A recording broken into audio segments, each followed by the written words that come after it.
stand up and take notice is one of your many gifts.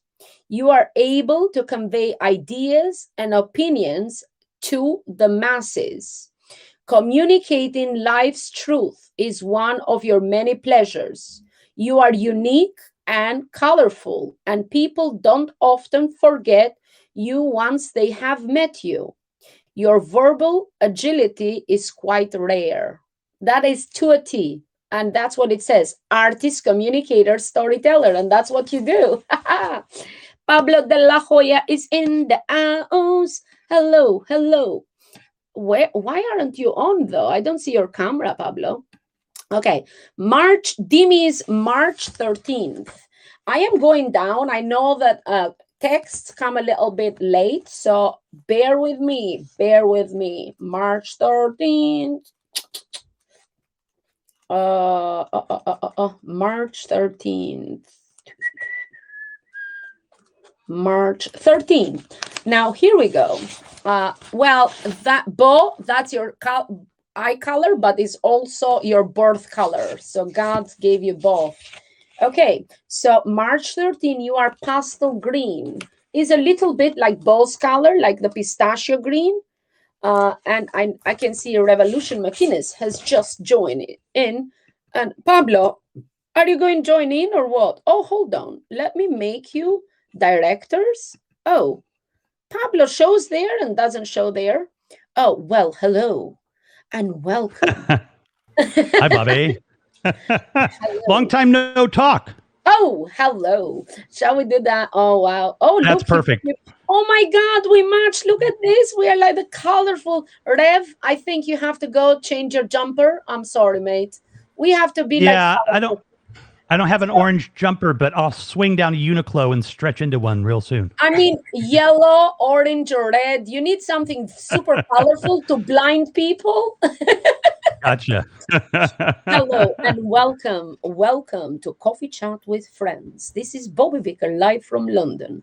And here we have the one and only, the show host of The Big Interview and my co-host of the R&B show, Rev McInnes. Oh! Thank you, Bobby. That's awesome. Thank you. And just hello, below, everybody. Yes, we have hello. Say hello to all the people that you can read names and saying hello. Go, go, go. Your C.S. turn. Murphy. Oh, if Let It Be has his own song. Let It Be. There you are. Mark S. C.S. Murphy. Haps team. Wait, who's that? I know who that is. Kevin. Danny. Alexis. Man, we're scrolling back. There's a lot of people in here. That was Mark S. Oh, super clap for Mark. Awesome. Eric Davis is here. And J Opera's here. Oh, hey, J Opera. Kevin ABC. There we go. I think I got a pretty good list of them. Okay. Let me invite Alexis. Bobby, can you also send me an invite even though I'm already here? That way. Yeah. Of course. Otherwise, I'm just incognito hiding in here. Oh, no. The main man of hops, Pablo de la Hoya, it cannot be. Boom, main man, you're a director of this show, baby. Okay, let me just read for 1 second because I was March the 13th, pastel green, right? I'm reading your birthday, so please make sure to tell me your birthdays or write them in the chat so I can read all your birthdays, okay? So, pastel green, 13th of March, is earnest, compassionate, and magical. If you are born on this day, your nature is one of honesty and truth. You are a compassionate and fair person who fights for the rights of others. You have a great imagination and are willing to work hard to manifest your inspirational ideas.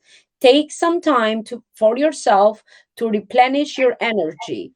Dancing, having a creative business, praying and meditating are all activities that can feed your spirit. Namaste. Hello, Alexis. How are you? Hello, Bobby. What? I am well, Bobby. Oh, Hi, nice Alexis. to see you here.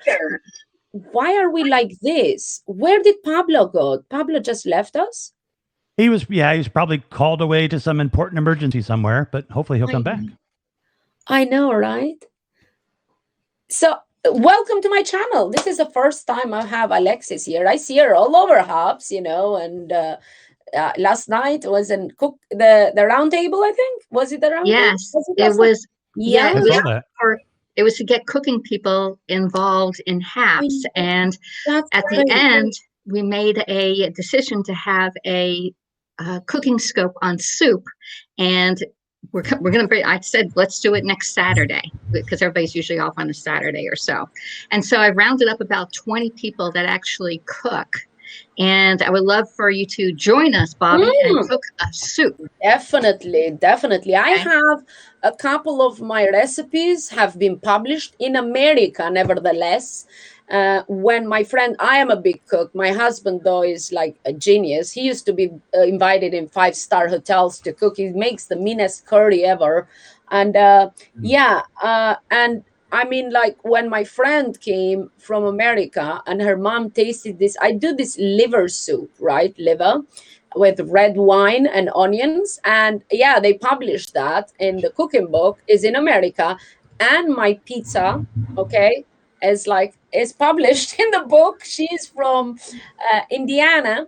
So yeah, she published this book, but she put a couple of my recipes and stuff. But yeah, I make a lot of soups. I mean, like I'm the soup genius, and that's the only way I can get my teenage son to eat, because he hates vegetables. So I just wheeze them to death, and boom, add that cream, and he's got the soup. And all I say is, "Oh, mom, it's just carrots and potato soup." It's all the time he's just eating carrots and potato, but in fact I have everything in there. So yeah, my son is not keen on vegetables pretty much, but I love soups. I cook a lot of soups, and you know what I love? There was this, it's like memorable food. Food is so sexy and food is beautiful. I love food. And it's like the best plate of food in my life that I can still taste could have been, I don't know, when I lived in St. Helena, passing through Cape Town, by the marina was this restaurant. I remember like now, with open glass and beautiful. And I ordered this seafood platter, right? It came there, like, the Chinese woks, and it was still sizzling, full of like seafood. And it was full, I don't know, the butter, the everything. It was so perfect that even now, I don't know how many years later, is it 14, 15 years later, 16 years, I don't know. I can still taste it. I could just close my eyes, think of the whole day. It was just magical. That is like, I don't know, have you guys had like such a magical plate of food that you can bring yourself and you can taste that food? Anybody else? And what was that food? Let me share your memorable food. I want to know. Well, I recently learned to make Jamaican curry chicken because, as I call her, the executive director around here is from Jamaica, and she loves curry. And we've been around together for like 8 years, and I've never, ever, I've never even thought about attempting to make it. Like, I'm not going to try and make, curry for somebody from Jamaica. And the other day she's like, "Why haven't you ever made me curry?" And I'm like, because that would be like crazy. And so I did it. It was super memorable. It was absolutely amazing. Hang on one second. My 7-year-old's asking me a question. I'll mute myself. Well, he just wants to let you know he likes curry too.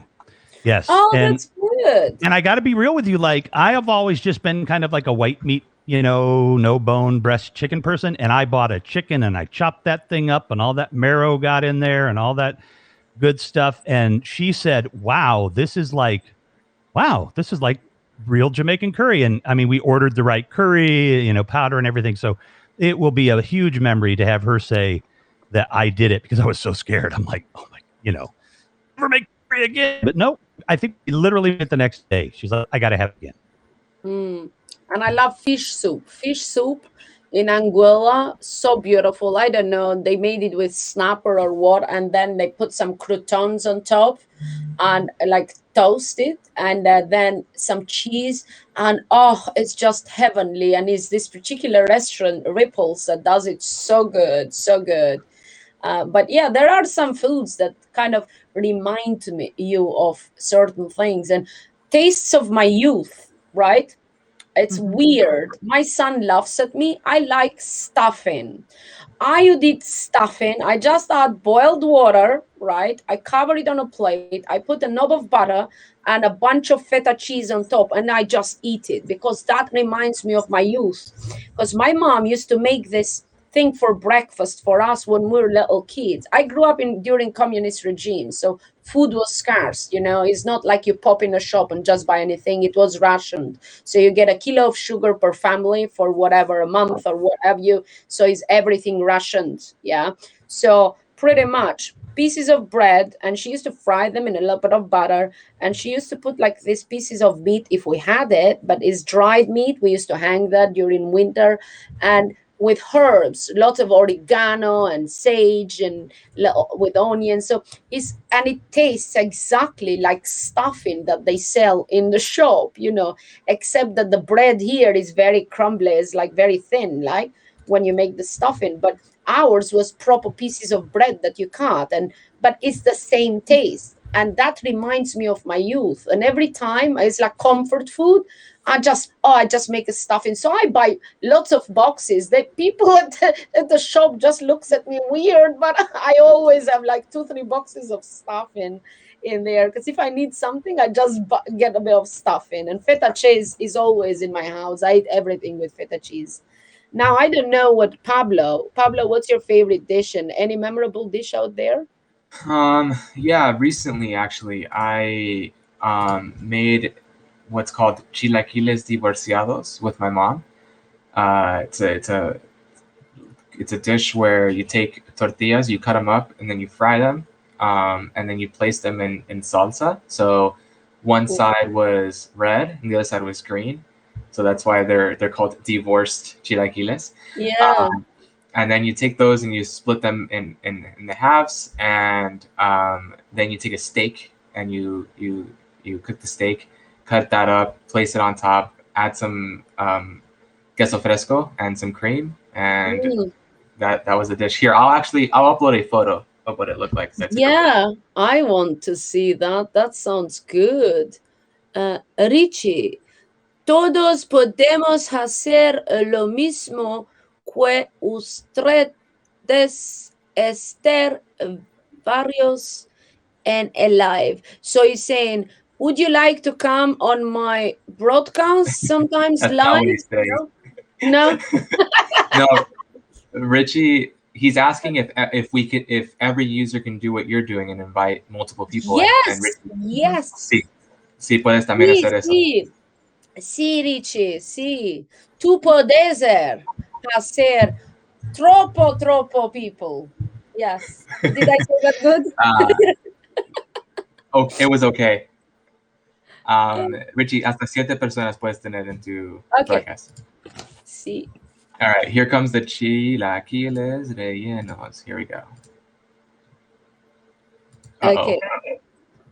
Oh, iPhone does this weird thing where it exports in HEIC instead of JPEG. So 1 second. It's going to take longer than anticipated. Hold on, it's Banner Man. Oh, you found a wife? My future wife. Where is it? Did Banner find a wife? Hold on. Wow. Where is it? Or does Bobby, it you mean don't know who that is? No, does it mean you? Yes. Really? Oh, Yeah, no, he I got didn't down on know. one knee and asked me to marry him and everything. I said he has to stop smoking first, okay? So Oh my God, is that for reals? Is that something happening, or are you it's a pulling my leg? happening. You know what? Listen, I would believe it, because you see, on Periscope we had so many people get hitched. Now I want to know, of course, yeah, I have a first already. It's done and dusted. I've done a first on Hubs. I was the first to reach 1 million. Now who's gonna be the first to get married? To get hitched on Hubs? We're gonna have a Hubs wedding. Okay, we're going to do it, and you're gonna have your screen live. We're gonna celebrate with you, and yeah. Oh, There's the like, chilaquiles. I'm like, what's that on top? That is cilantro and cheese. Ah, nice. Yeah. Oh, it Oh, looks very. good. It looks good. I want some. I want some. Really Yeah. yummy. C.S. Murphy, you are invited. You have to get out of here and come down this way. Yes, I'm taking out for supper. That's good. Hey everybody. So yo VIP on Periscope, pero yo se termina creo me mudare asa. I didn't get that, but hey, listen, guys, that gets me. The VIP on sorry, Pablo. Sorry, Pablo. Let me get to that. Guys, let me tell you something. Let me break it down to you, just like Will Smith will do it in Fresh Prince of Bel-Air, because I have a cap on, and that's how I'm going to talk. So when people used to come here for the first days from Periscope and, oh, I had a badge, oh, I'm VIP, mate, please, this is Hops. This is a new home. When you move to new home, you don't go telling your neighbors, yo, I was very famous in my old neighborhood because I used to make all these cheesecakes for the old grannies down the road. They loved me. No, this is a new home. Go live, create your community here. We are hubsters now, okay? So create your community, build it up, and they of course gonna give you a VIP badge. Don't get hung up in VIP badges and this and that, but instead add value on this platform, invite people, grow this platform, and then you get your badges, you get your VIPs and all that stuff. Now at the moment is about growing the community and bringing everybody in. Okay, that's it. Don't get hung up. Yeah, I tell them, of course I tell them, I speak my mind, that's how it is. My perfect dish from a restaurant is a seafood platter from The Hut in Calabash, NC. NC is North Carolina. okay, thank you. Anyone remember how Jimmy Durante used to sign off? Good night, Mrs. Calabash, whatever you Nice. So what is so it's seafood platter. Nice. Yeah. This weekend, and I'm excited. Oh, well, congratulations. Hold on. Carlianda. Okay. Oh, you getting married, but you didn't meet your other half on Hubs though. I mean, like a proper Hubs wedding. So you meeting somebody, you falling in love on Hubs, and boom, you getting married. And we are all celebrating with you. But hey, congratulations, That's a Hey, life Bobby. sentence for you. Hello, C.S. Murphy. Hello, how are you? Hey, man. What's going on, everybody? Chilling with Bobby. Yeah, seems to be a thing to do these days. Got it going on here. Hey, Bobby, Kim Carolina, that you read that? Kim Carolina is like, she's my booker. She does stuff for me. She's awesome. I got to say a big shout out to Kim Carolina for all the work she's doing as an assistant and a booker, and she's just amazing. And I love you, Kim. Hold on now. Let me recap a little bit. Is Kim Carolina also the lady that contacted me a few weeks ago before you joined Hubs to tell me, or just the day you joined Hubs or something like that, to tell me about this amazing friend she has called Rev? And I would really like you to invite him on your coffee chat because you'd love him, she said, and he's amazing.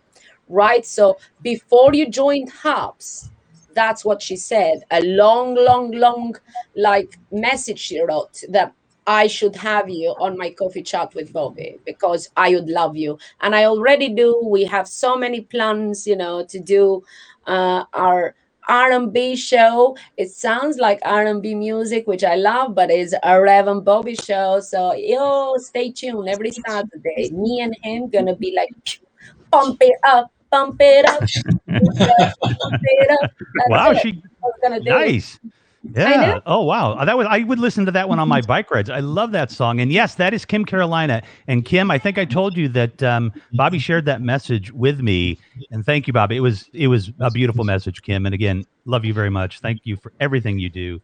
Kim I appreciate Carolina it. can be my bookie any day if she sends such beautiful messages. But yes, I sent it to you because I wanted to tell you how highly of you she thought of you. So it's always nice when you receive messages, isn't it? Oh yeah, it's a beautiful thing, and yeah, just feel free to DM me all kinds of nice messages, people. No, it is great, and the feedback we get here so quickly from people, there's nothing like it.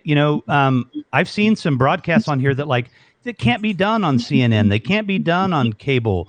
They're interviews that last a while, and they go into depth, and they talk about issues that people won't talk about in depth. And I mean, it's the network of now, and it's the network of forever, because this is the way to do it. We've got folks in the chat. Bobby just communicated with Kim in the chat. There's so many ways to connect here, and it's just a beautiful place to hang out and chill with Bobby.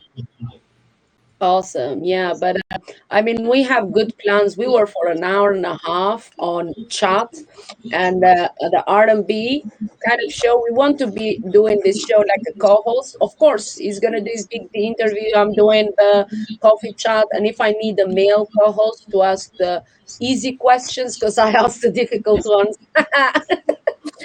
then I'll have Rev to ask the questions. But yeah, we're going to do that, and we're going to pick only 4 guests, very, very important guests. So we're choosing very wisely. But at some point, we're going to have giveaways as well in there.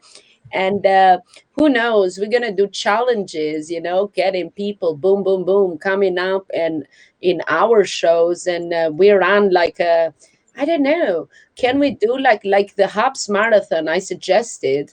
Pablo, can you do the Hops Marathon for like every week? No, but we will do monthly. Why not, man? Because if you do it like every week, right, you don't have to do it all long, like all night long. You can do like 4 hours, 5 hours, and pretty much hosts, right? So you can make somebody director. Even if you pop out to have a nap, you can leave, say, Rev for a couple of hours to run it. Then I can go for a couple of hours. But it's good to grow the Hops kind of account and to see that Hops is like there on live. And yeah, at some point could be like, hey, on Hops, now this section is about Q&A. This section is let's get all the cooks all together talking about. And this section, from this hour to this hour will be a bunch of artists. So anybody drop by and chat. So it's like a drop-in session, So Yeah. you don't have to be all the time in. I mean, like, If that is something that we, I think that's more possible to do weekly. Yes, that's what I'm saying, because we can direct it. So say, if you're going to invite artists, right, I could be there. I direct it when the section of artists. So you can have 2-3 hours with artists. We can even paint a little bit. Hey, so we're doing this, or show a bit of art, blah, blah, blah, talk, ask questions, share our life journey, like our artistic journey. So say if the cooks coming in, they're going to talk about their favorite recipes or things like that. And then if we have, I don't know, newscasters or different people, and just chat, and other people can join. So make it inclusive, because I feel like a lot of people is the same bunch, but I want to give opportunity to other people to join and introduce, maybe have a section for newbies of the hour, so all the newbies come in and they have like a minute or 2 minutes to introduce, or a 3 minutes window to introduce themselves, then pop back out and just give opportunities. I think it would be really good, for like weekly thing. What do you think? Not all nighter, because I know you can't do all nighter. I mean, No. you're not Bobby Bicca. Yeah, pretty much. Yeah, let's talk afterwards. Yes, and we need a meeting as well, because I was talking with Rev. A meeting. Can you set up a meeting on our, secret hangout? Yeah, in our secret treehouse. Sure. Yeah. Tomorrow, does that work? Yeah. Tomorrow it works, as long as it's not 8:30 in the evening. No, 8 o'clock. I have an interview. Pablo, can you hear the background? No, I don't hear the background. It's gone now. Yeah, it's Oh, gone. okay. Okay. Yeah, I'll send a message to both you and Rev. Okay, perfect. Yeah, I well, gotta run. let's see from people as well. Do they want, because you can get the feedback right here. Guys, would you want Pablo? And well, when I mean Pablo, I mean hops, but Pablo is hops pretty much. Yeah. Do you we should name hops to Pablo.tv. Do you want Pablo and the hops to run like a weekly marathon thing with more people involved, or a monthly? And you can comment even after replay. But yeah. Okay. And remember, Pablo has community updates coming up. How many minutes, Pablo? In 40 minutes. Okay, 40 minutes. Join. Are you doing it from your personal or from the Hops account? From the Haps account. Okay. Hops account, join 40 minutes, updates. Anything exciting coming up, or you're not going to disclose any, Well, then they wouldn't come to the community updates and Q&A, would they? If they hear Of course they will. What do you mean they're not going to come? A teaser. Me tease me till I lose control. Do you know that song? I don't know how to tease this. There's two major updates. One came to a mobile device, and the other came to the overall infrastructure of the platform. Well, we are waiting with bated breath. Pablo, go to it. All right, I'll see you all over there. Bye. Bye, man. Bye, Pablo. Bye, So what is C.S. Murphy up to Bye, today? CS. Bye, buddy. Bye. What are you up to today, C.S. Murphy? Why is Rev down? Why are you down, Rev? I don't know. He's muted as well. He appears to be muted. Oh no, hold on. He has done it himself. He's probably talking to somebody.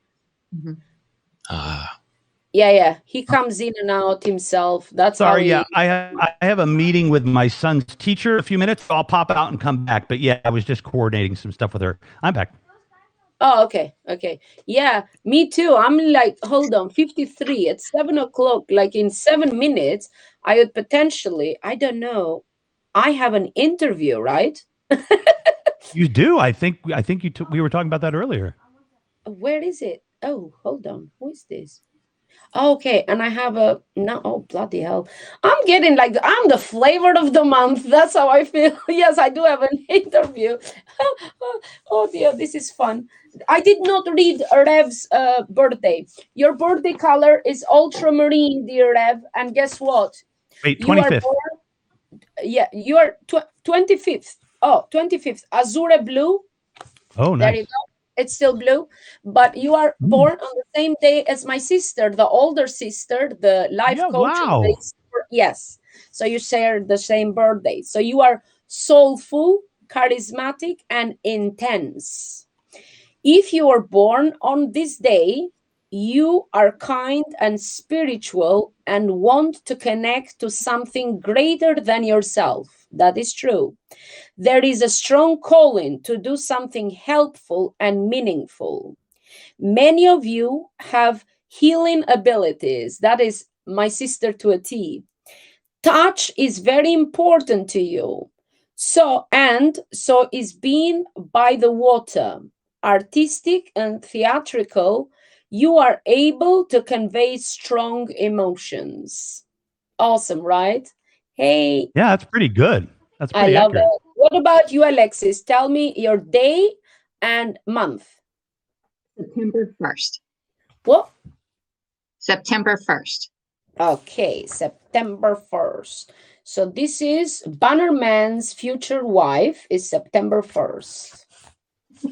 Whoop. You are smoke blue. That's you.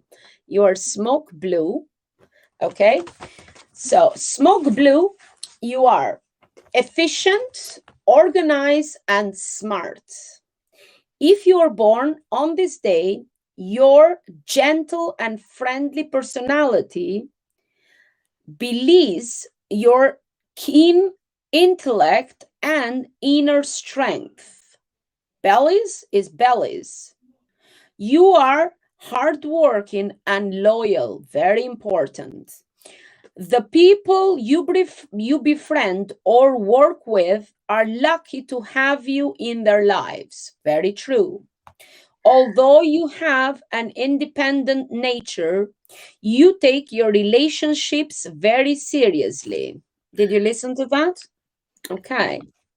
You are generous with your energy and support. Now, compatible birthdays, keep that in mind. March 27, oh, May 19th, and July 27th. Okay, very lovely. So, anybody else's birthday? That's good. That is perfect. Oh my God, my sister is here. Do you want to come on, sis? I don't know if she wants to come on, but sis, did you read? Did you hear?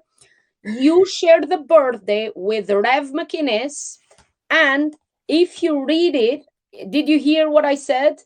Everything in here is so true about you. I'm gonna send a picture to you so you kind of have it there, but it's exactly like you are. Yeah, exactly. Anybody else's birthday did I miss? March the 30th. Sylvia is March the 30th. Okay, Sylvia. 57. Oh my God, in 3 minutes. Look at me. I'm still here. March the 30th. March the 30th, faded rose. You are this color. You are a faded rose. Okay? So faded rose is storyteller, a thinker, and a messenger. I don't know. Did my sister said she wants to come up or no? Not all. Did she say she want to come up? I don't know. I didn't see. Did you invite her? No, but I've made you director, so you can kind of all of you are directors. Okay. Which one's your sister? Donika Gantha. She's like a force to be reckoned with. So the March the 30th, I'm reading. Faded Rose is storyteller, thinker, and a messenger. If you are born on this day, people born on this day tend to teach others through the stories they share. Whether you are singing a song, writing a play, or painting a picture, you are able to convey images and emotion that can affect others. It is very important for you to communicate and stay active. Your thoughts can turn to worry if you are not expressing yourself and connecting with the world at large. Compatible birthdays is April the 6th, May the 1st, and December the 9th. You're welcome. Okay. So we have, that was Sylvia. That was your birthday. Mary. Donica, come on up. You invited you. Yeah, she knows she should get her invite, but don't worry because my sister is a little bit kind of slow in terms of joining and stuff because she wouldn't, yeah. Love to see you too, Donica. All right, so Bobby, before we go, just a reminder that we are looking for people who are cooking on HAPS here to join in our soup challenge next Saturday, March 13th. It's just all day long. If you can reach out to me, I can put you on my little list. I have a whole list of about 20 people that actually broadcast food, and we love to have anyone join us or join into any of our broadcasts. Can you write that down? I have it written down, yeah. You mean the list of people? I'm going to send it over to Peter. Just write down the date and stuff. Oh, yeah. Say HAP soup day, Saturday, March 13th, all day. Hey, shout out to Badges. I saw Badges was in here. Oh, Alexis is here. Here comes Donica. Okay, my sister Mary. is here as well. Guys, do you mind if I pop next door just to find out when this thing is? Leave your birthdays there or write more birthdays. This will be, I'm going to read my birthdays, but yeah, you carry on and just have a chat. Do you mind? Do you want to carry on or do you want, I don't know. I have to drop out at 1 for just a few minutes, but I'll come right back. I just have to do a quick meeting with my son's teacher, and I'll be back. So, but I am just going to drop out just to find out. I mean, not yet, but to find out one, because I have a meeting potentially. Oh shit! It's the meeting. I'm off.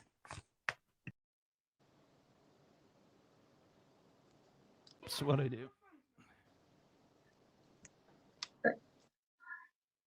There we go. And I was waiting for my link for my meeting, but I'm here. And Donica, nice. I saw you the other day when you were with your other sister, and of course you were with Bobby. And yeah, nice to meet you. Nice to meet you too. Thanks for having me in here. Oh yeah, this is the place to be on Haps. Now it's coffee, chat, and chill with friends for sure. Yes. Minus Bobby for a few minutes, but she'll be back. If all of you out there don't know who I am, I'm Revolution McInnes. I host a show at night, 10 p.m. Central, 5 a.m. GMT for my lovely friends in London and Europe. It is called The Big Interview, and we interview all kinds of people. It's a lot of fun. Last night, definitely take a look at last night's episode. It was very, very, very moving. We a bit of a trigger warning for people, but we actually got into a very powerful discussion about sexual assault, both with men and women, and it was just it was very very powerful. So I would definitely recommend you guys check that out and share it out with friends. So this is just a great network to make connections. So Alexis, tell people who just came in and Donica about how this little soup thing came together. Well, we had a little cooking broadcast last night with Peter, and we came up that we're going to have a one day to do food scopes, okay, or food broadcast. And we first went with pancakes, and we thought, no, let's do soup because we include vegetarians, vegans, everybody across the board loves soup or in some way or another. And so I met with Piano Man today on his broadcast and said, let's do it next Saturday. And he said, okay. So I have a list here, and I'm spreading the word.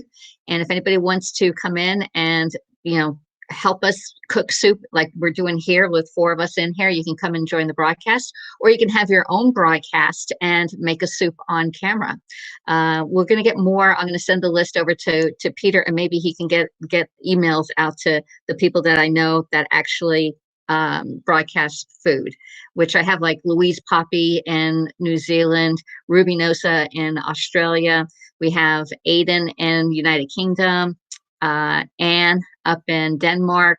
All right. There's a new person, Rosa, who is making soup today, and she was interested in doing it.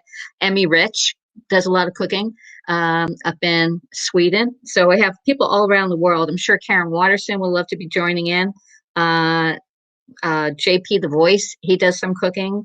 Vanita, she does cooking. All right. So I have all the cooks I can think of. John Cooks up in New Jersey, he cooks.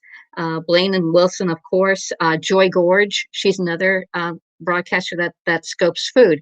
And so we're trying to get all the food broadcasters to scope on one day and make soup. So if you are interested, please reach out to me or even to Peter, and we'll get you on the schedule. It's just we don't have a date. We just have one whole day and not an exact time. Does that make sense? I think where did he go? Okay, see if Murphy's here. All right, so let's see. It's like Rev never left. All right. All right, Alexis, the soup challenge will be fun. We'll send you a recipe for my soup. We're talking about, I also make my matzo ball soup, okay?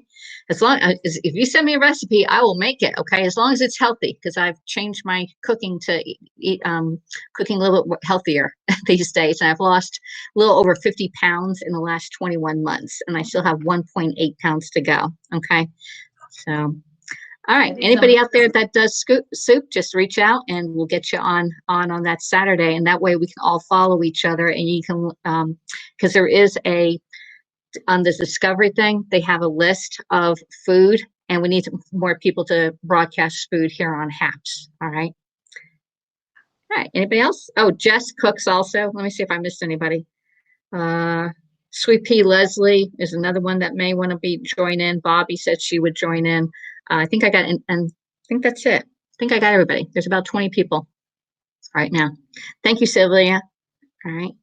So my name is Alexis. Let me just introduce myself. For those of you who don't know, I am an independent consultant for Pampered Chef, and I live here in southeast coastal Georgia.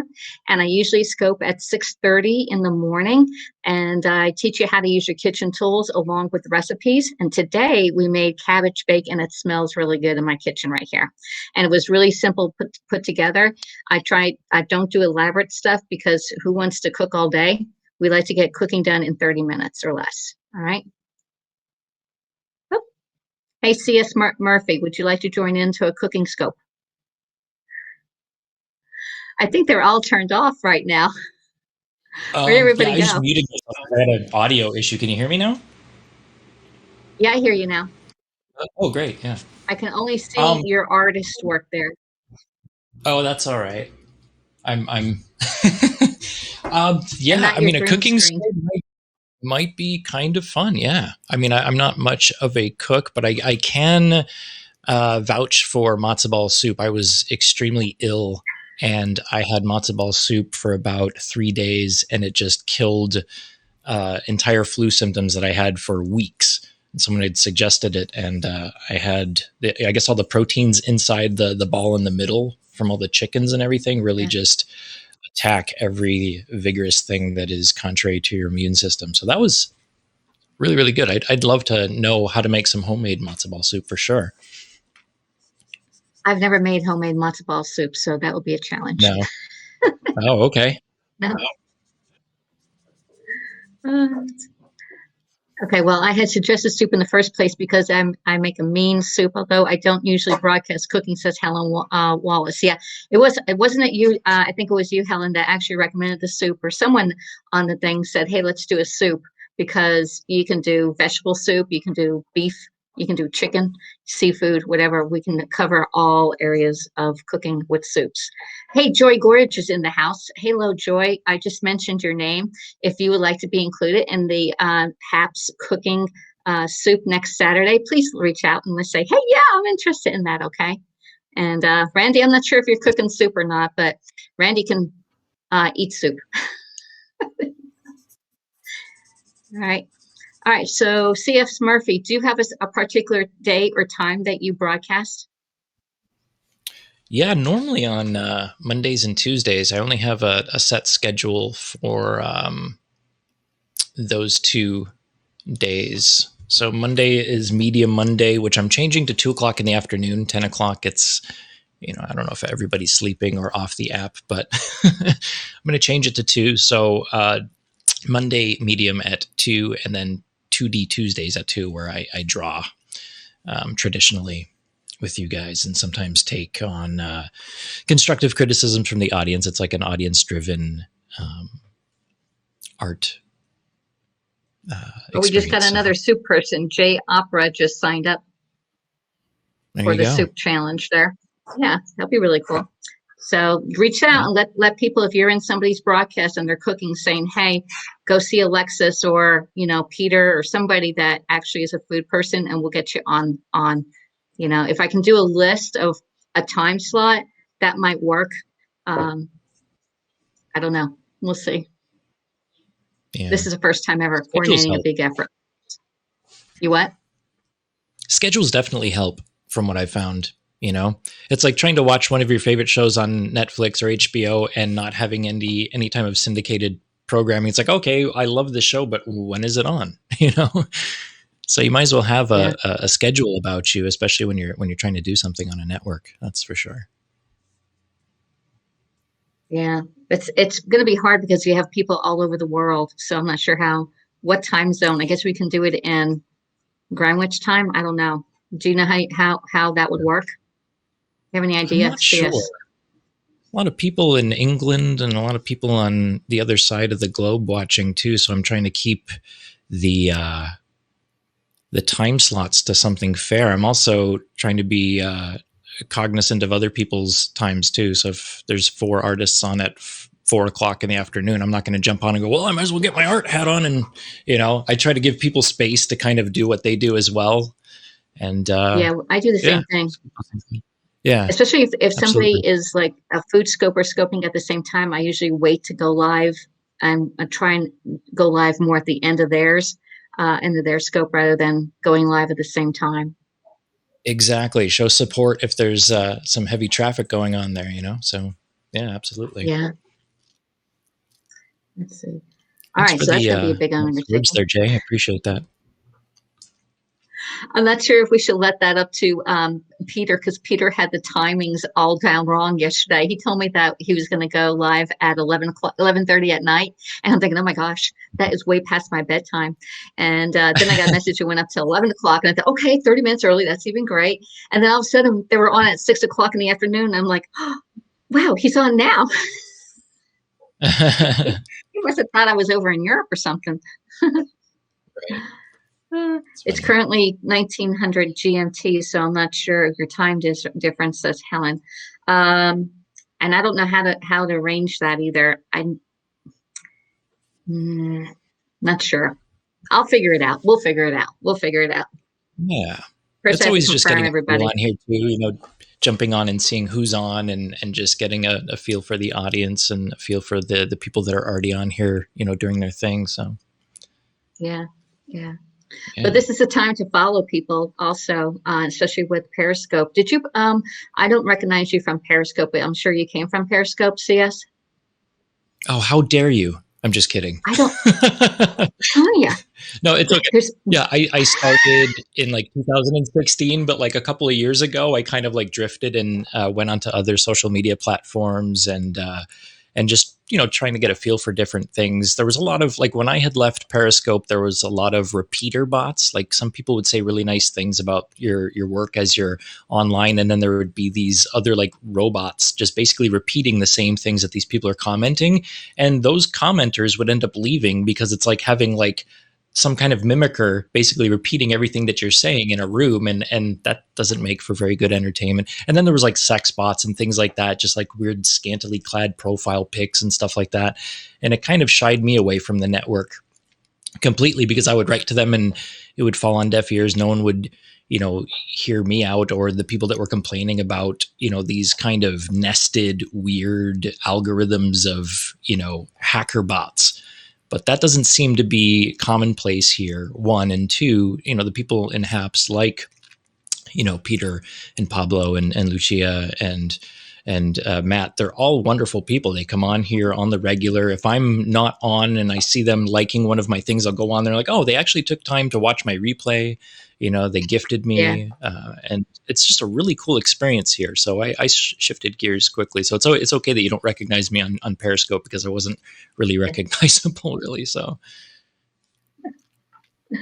Yeah, I don't think they come into my broadcast anymore. They know that I'm a G-rated show, I think, and it's at 6:30 in the morning, and they're all sleeping across the thing. Usually, Lucia is in my broadcast at that time in the morning. I'll see her come in and leave, but lately I haven't seen anybody. I did notice. Okay, not sure about y'all, but do you schedule your broadcast before you go live, like the day before that you're going live? Yeah, I'll try that. I mean, sometimes I forget and I'm like, oh no, I got to be on in like 10 minutes. And then I'll put one on there for no reason whatsoever. Okay, I'll be on in 10 minutes. Just sometimes I schedule them for like if I want to be on it at 7, if I want to be on at 7, but it was 7:15, I'll still schedule it for 7. Okay. So it puts another notice out there. It does. Or you can do it for 7:30, but that way you get another notice. So yes, yeah, and I schedule mine maybe 9 or 10 o'clock right before I'm going to bed. And I'll put my notice for HAPS of what I'm scoping the next day, like I did slow cook dinner for today, or I'll put making waffles. And it actually helps your live viewers because I've been finding that the number that they actually look at it actually gets intertwined into the live views. So if you are doing the HAPS challenge, make sure you schedule your broadcast before you go live, and you may get 10 20, 50 people that may see your broadcast before you go live. And then it's really easier to set up because your title's already in there, and your title is only 50 characters long. And I've been finding that when I keep my link tree in my title, although it does take up space, it is active on other platforms like Facebook. The link is Twitter and YouTube. The links are active on those platforms. Oh, in wow. the title. That is good to know. Dr. Hooper is in the house. If you guys don't know Dr. Hooper, you need to follow her. She is a physicist, and I caught her program on last Sunday, and she was talking about cosmology and totally baking my noodle. It was a beautiful, interesting talk. Dr. Hooper is able to kind of take high concepts in physics and explain them to us, regular folk. And Deanna, Dr. Hooper, come on up. I gave you an invite. If you feel like it, you don't have to. But yeah, we'd love to see you. She was on Periscope too, wasn't she, Rev? Yeah, she was. I think she's been on. I think she was on from the beginning with that kind of core group of scientists. That's what we were talking about. We did a little pre-interview the other day before, because she's going to be out. She's going to be on my program on Sunday for a special edition of the big interview, which will be at 8 p.m. her time. Really looking forward to being on your show. I'm stoked about it too, Deanna. It's going to be a lot of fun. That's awesome. Yeah, she has some definitely some mind-blowing discussions about the metaphysical abstractia and things like that. It's very very interesting. It is awesome, and we have just such amazing people on the platform. It's just a blast. I see Ann Rush was out there. Yeah, I've done that a few times, especially when I do side-by-side cooking broadcasts. Ann, are you this time of day? Wait a minute. Let's see. No, you're not driving your car home from work. You're probably home. Do you want to come up and say hi, Ann? I'll invite you. Yeah. Wow. So the meeting, if anybody wants to know, with my son's teacher went really well. I needed a little information because I think we missed an assignment, and we got the assignment, and he's doing great considering everything that's been going on for the last year. So that was nice to be able to jump off and have that little meeting and jump back in and see you guys. CS, you got to come on. Alexis, you got to come on. Like we got to get you guys scheduled to join us too. And here she comes. Awesome. Dr. Hooper. Woohoo. Hello. Yay. Hello. Hey there. How are you? This is the first time I'm joining somebody else's broadcast. Oh, wow. Well, you not a finer broadcast to join than Bobby Bicker's Coffee Chat and Chill with Friends. You have reached a very fun place to be. Yeah, it seemed like a lot of really cool people in the room. Happy to join this group. For sure. And definitely, let's see. Follow Dr. Hooper, follow Alexis, follow our buddy CS Murphy, and looks like Ann Rush is going to come up too. So we're going to make this thing, definitely going to make this thing bigger. This will be fun. It's a party now. Yeah, it is. It is a party. And let's see where you are in Brussels, Doctor. Is what you're coming around 9 o'clock, 8 o'clock? What is it? Where are we at? It's 20 past 8 here in the evening. 20 past 8? Yeah. Yeah. So how's the cosmology thing going? Did we figure out dark matter between the last time we talked or anything? I wish I could start like, hey, I've discovered dark matter, but I think then I would be busy writing up the paper about it and not browsing apps. Hopefully someday I can start a broadcast with, so we found dark matter. I found dark matter. Right. The exclusive interview with yourself. Exactly. That would be fun. Today was just one of those days of battling with codes and debugging and fighting with clusters. A lot of software and coding today. No dark matter today. No dark matter today. Well, I really like we talked about. I like the idea of getting your mind blown. And while I am so lucky, hey Ann, how are you? Hey, hello. I'm fine, thank you. How are you? I'm doing good. It is great to see you. We haven't been up together here for a little while. But quickly though, with Dr. Hooper, definitely on Sunday. I think I would love to talk a little bit about the possibilities of other realities that kind of control our reality. So from virtual reality to, like a computer generated world that we're actually living in, and how we might be able to spot that at the edges of the universe, what flaws we could look for, some signs that we are just somebody's computer program. Definitely would love to talk about that. I think that would be a lot of fun. Those are really fun topics. The whole idea of like parallel worlds or the multiverse. This is like such a fun topic to get into.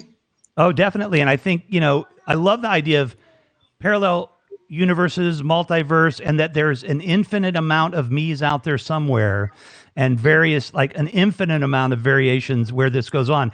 And I want to materialize in the one where I'm very handsome and very wealthy. But I didn't get that one, So. Yeah, the problem is if you were to actually like cross a multiverse like that, you would collapse both dimensions. Oh, bummer. So then the rich, successful version would also cease Implode? to exist. So yeah. All right, You don't want to go dimension hopping. I don't want that guy come here either. All right. So is it very much like Back to the Future as well, or you can't see yourself in the same space-time, or? Yeah, all of this is very much hypothetical because we're always limited to whatever's inside our own universe. So when we start having conversations about other possible universes, it's all hypothetical and stuff that we can't really prove in any way. But different ways that you could actually realize these multiple universes, don't let them coexist. So if at any point they tried to coexist, they would both implode. But again, this is all hypothetical. But it's definitely a fun topic. We can get really in depth. It is. Yeah, I have so many questions, and I don't know if they're rooted in this discussion. I think I might wait until you guys start talking to each other on the Rev Show. Oh, and you should come up. Yeah, you should come up and bring some questions with you. Yes, because I know it's Deanna, right? Yep. Dr. Hooper. I know that the pretty good explanation. I'm really going to have to think hard about actually how you can go back in time, yes, and kill your grandparent and totally be fine. So there's a lot of interesting things, and don't do that to your grandparents, clearly. Yeah, but you shouldn't do that. No, don't be mean. No, don't be mean. But also there's this concept of like time that I really want to flush out with you, Dr. Hooper, because I was kind of given this. I now have this understanding of time as it relates to the time and space, and the folding of space, and the different possibilities of time, and that really, in a way, time exists, all times exist all the time, and how you could access that. So like, I can't wait to have, I'm just like, we're probably going to have like a 10-hour show, but it'll, yeah, hopefully not 10 hours that late in the evening. Maybe we do 10 shows with 1 hour each. Yeah, we could do that too. We could make it a regular thing on Sundays. You have your show. I'll come on, I'll come say hi in the chat on your show too. So, Willy Wobbly Timmy Wimey. There you go. Great show. Great Helen show. Wallace. I love Helen Dr. Wallace. Yeah. Are you going to come up here and say hi? And sorry, let's talk to Anne too for a minute. Hey, Anne. Hello. What's cooking with you? Nothing much today, to be honest. As some of you might know, I was on the round table last night with Alexis, and for me, I didn't get to bed at 1:30 this morning, so I've only had about 4 hours sleep last night. So we made it easy and just heated some soup for tonight. So hey, sometimes you're gonna, time does not exist, says Purple Shoes. Well, you better be there on Sunday. And if time does not exist, then you do not exist. So how did you just chat, Purple Shoes? How did you do that? You can't exist without time, my friend. Although time is a construct, right? I know it doesn't exist, but for our purposes, it's like free will. It doesn't exist, but we have to kind of think that we do, or it'll be hard to stay sane. So yeah, absolutely. Yeah, we can definitely have a fun conversation about time and how it's intrinsically linked to some laws of physics. I love it. It's gonna be a geek fest. Oh, Sunday. Definitely. I love answering those questions. So, I'm happy to go ahead with all those fun topics. Well, and I love being able to ask them of somebody that would know the answer instead of a friend of mine, and we're just making stuff up. So that's going to be really fun. Yeah, I will preface a lot of things with, this is hypothetical, don't take my word for it. Right, right. That's just the beautiful thing about science, and I think even cooking. You know, I mean, you think you've got the ultimate curry, and then you stumble upon a different version, and everything you've ever done in your life has been discounted, and now there's a new curry. There's a new theory about dark matter, dark energy. So you want to see science. Actually, as a scientist, though, if you were working for 30 years on one particular thing, and then all of a sudden it was undone. In science, that's a good thing. You celebrate the fact that someone has moved beyond what you've done, and hopefully, they probably use some of what you knew to get there. So you kind of stand on the shoulders of everybody and keep moving it forward. Stand on the shoulders of giants. Indeed. Indeed. Everything is happening at the same time. Purple Shoes, you definitely have to show up on Sunday. I love that. Yay, you got my Doctor Who reference. Who just popped in? Oh, there's Donica again. Hello. Hey. It's all hypothetical, educated guessing, constantly evolving. Yep. Hey, Asha's here too. We have an amazing contingent from all around the world right now. I mean, we are seriously international. Where's everybody at in the chat? Please tell us where you're at. And everybody on screen, I am in Chicago, Illinois, USA. Where are you, CS? And let's just go with clockwise direction. Los Angeles, California. Southeast coastal Georgia. Donica, where are you? I am in Erie, Pennsylvania, USA. Oh, I love it. And Doctor? I'm in Cologne in Germany. Oh, wow. Oh, wow. Cool. And spending my pandemic here. I am in Denmark. Oh, nice. Wow. Like, seriously, you can't get much more international than this right here, spanning all kinds of different time zones and connectivity. Scotland and tell us. Oh, Memphis, Raleigh. I'm assuming that's Memphis, Tennessee, not somewhere in Egypt. And hello from Vancouver. Great to see you there too. Let's see. Let's go scroll through the comments a little bit. You guys feel free to bring up any subject you want on Coffee Chat and Chill. Swift Beats is around. I very much feel like I'm missing a cup of coffee for the coffee chats. Yes. Well, you were brought up, quickly and unexpectedly. So I'd already had my cup of coffee ready to go. Joy's here. There's just a lot of fun people here. It's really a nice time. CS. So tell me how the work that you do digitally, how you interact with the universe a little differently. Like, what's it like to spend all that time in the digital world? Maybe you'll give us a preview of what our lives might be like in the future. Yeah. Well, entering VR at least for 3 hours a day, maybe a total of 5 throughout the day, is interesting. I like jumping into VR and just creating characters and worlds and things like that. It's really cool. How does it affect me or differ? What was your question? I'm sorry.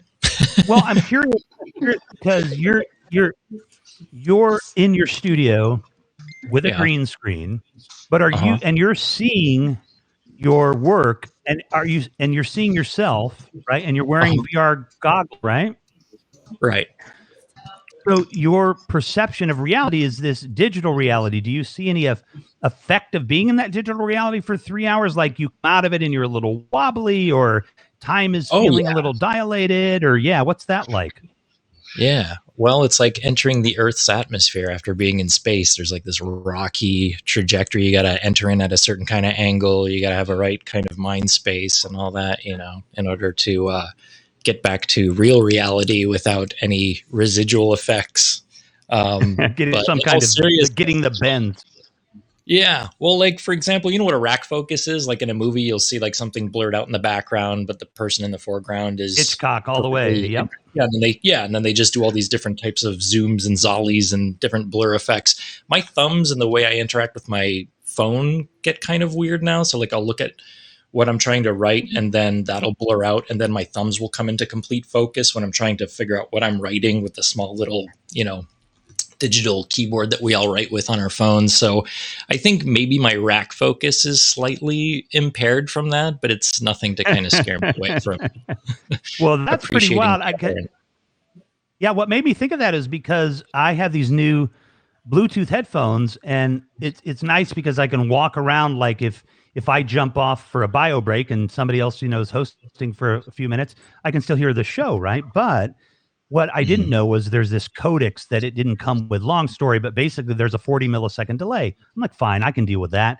I can talk and listen to myself because I have to hear myself when I do this. It's just back from my voiceover days, but you cannot do it. A 40 millisecond delay.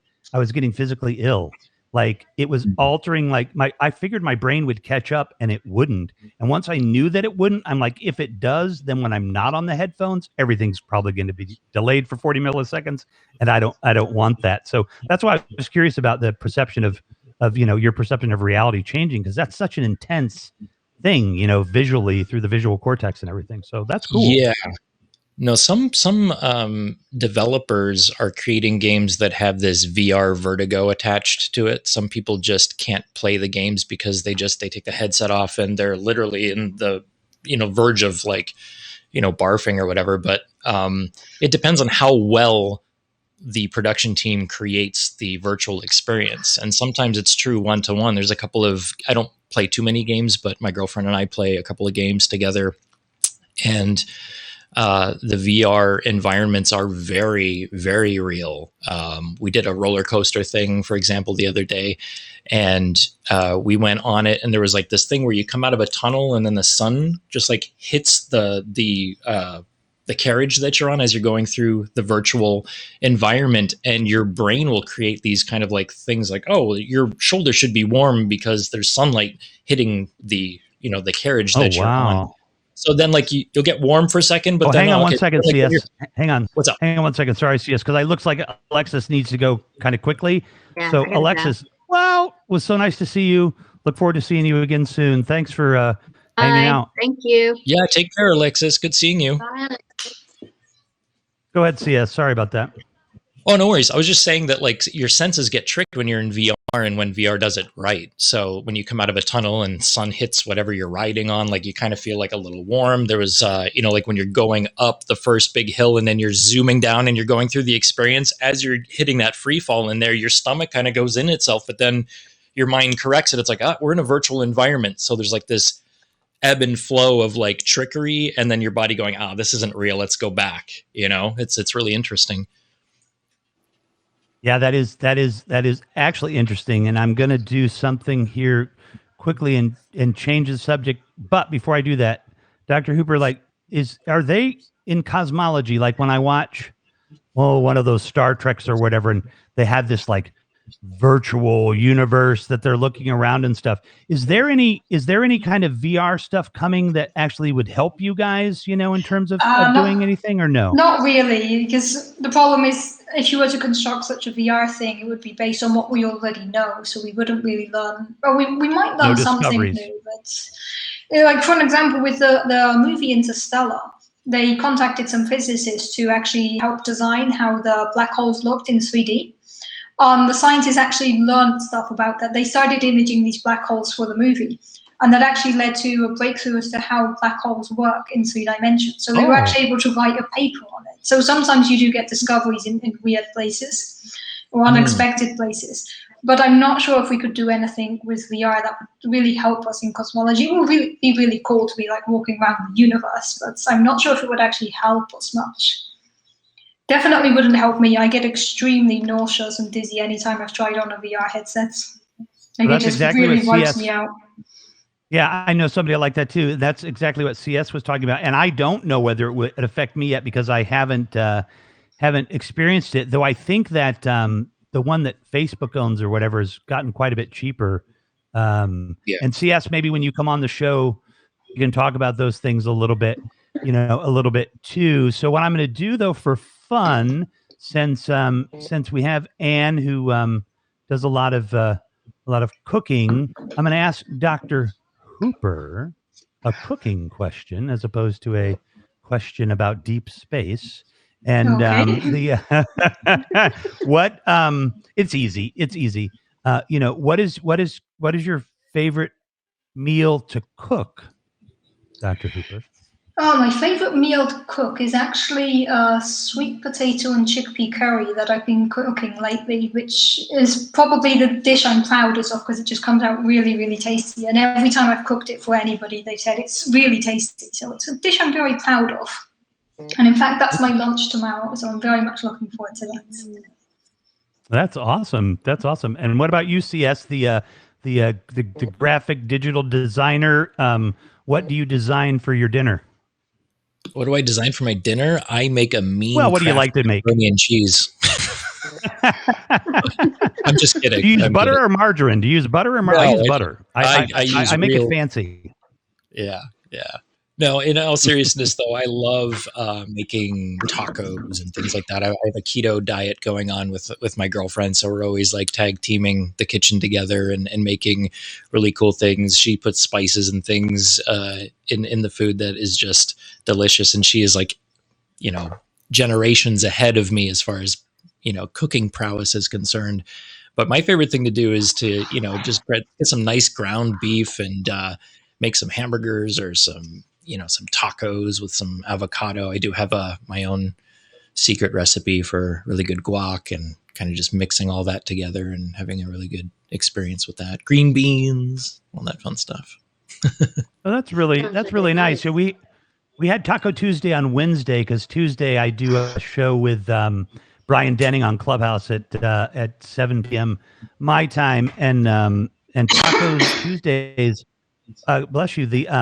I cut up so many vegetables, it takes forever. I try to do them earlier in the day, but these tacos that I've been making, when I've been riding my bike on the lakefront in Chicago, we would stop sometimes and get tacos at this. It's called, guys, if anybody's listening and you're in Chicago, it's called Two Wheel Taco. It's delicious. It's only there in the summertime. It is right by the tennis courts. Oh, and in Lakeview-ish area. Really go to get their tacos. But I kept going back and back and eating it. And eventually we kind of started to figure out, what the flavors were and that kind of stuff. So I've done a pretty good job of replicating the Two Wheel tacos at home. And man, we had them last night and they were just absolutely delicious. And I really have a lot of fun trying to figure out how something is made and then try and replicate it myself, though I'm not always as successful as I was lately. And tell us what we're doing, what we need to know about cooking and, everything that all in 5 minutes. No, just I'll shut up and let you talk, Anne. Well, I don't know if I know much about cooking. I just enjoy cooking and baking, and I'll find the recipe and I'll try it out. And then when I do it next time, I want to do exactly the same. So I change some things. The same with baking. Yesterday, I was making these carrot cake cookies with Ada Leeds, who also does cooking. And someone was asking if they could use something else rather than the honey that we put in. I said, yeah, you can use maple syrup. And then we also put raisins in, but I said, instead of raisin, you could use cranberries. So I just change things as I go along sometimes. And same with cooking. If the recipe says basil, I might use lime if I don't have the basil.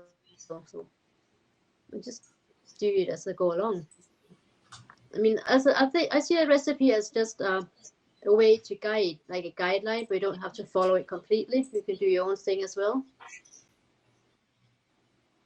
So, but yeah, I don't know. That makes sense. I'm not a professional chef or anything. I just do it for fun because I enjoy cooking. I very much want to try carrot cake cookies now. Yeah. They're really nice. Sounds really, really, really delicious. Speaking of cookies that I like, I love how we could just change subjects here so quickly. I'm not a big fan of big conglomerate chains and stuff, but there was a while that Starbucks was making this molasses cookie, and it was a soft molasses cookie, and it was like the most delicious cookie I've ever had. I love molasses. Gingerbread's good, but I love molasses, and I am still looking for a soft molasses recipe. Anybody out there, in the universe, on the interweb, has a great soft molasses cookie recipe, hit me up with a DM or a tweet or something on Twitter at RevMac Live, because, oh man, Starbucks stopped making that, and I was disappointed. I'll have to look through my cookbook now, Rev, to see if I got anything in it. Mm-hmm. Awesome. That would be fantastic. Hey, chat, tell us what your favorite meal to cook is, and even if you have any cooking disasters and you want to come up, let me know. That would be fun. Because cooking disasters could be, you never know why we have a new universe. It could have been that you burnt the pan and that changed the molecular structure of your current universe and it exploded into a new universe. As good a theory as anybody, right, Doctor? I mean, we don't know what caused the Big Bang, so it could have been a kitchen accident. Yeah. I mean, why not? That's the thing. We can't go that far back, so we only know what happened after the Big Bang and not what caused the Big Bang. How far back have we gone now? We know the universe is 13.82 billion years old. We can kind of trace its history from a fraction of a second onwards. A fraction of a second? Yeah, we don't have observation, so we don't actually have evidence for this. This is our best guess, but the earliest evidence we actually have is for a few seconds after the Big Bang. So the rate of inflation from, like, let's say from 3 to 5 seconds would be massive? No, so the idea is that inflation already happens before this. Inflation actually, the cool thing about inflation is that it really deletes the memory of anything that came before. So inflation could have lasted billions of years, or it could have lasted a fraction of a second, and we don't actually know.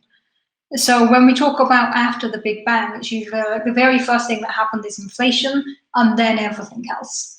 So this inflation part makes everything a bit murky, but we think this happened about 13.82 billion years ago.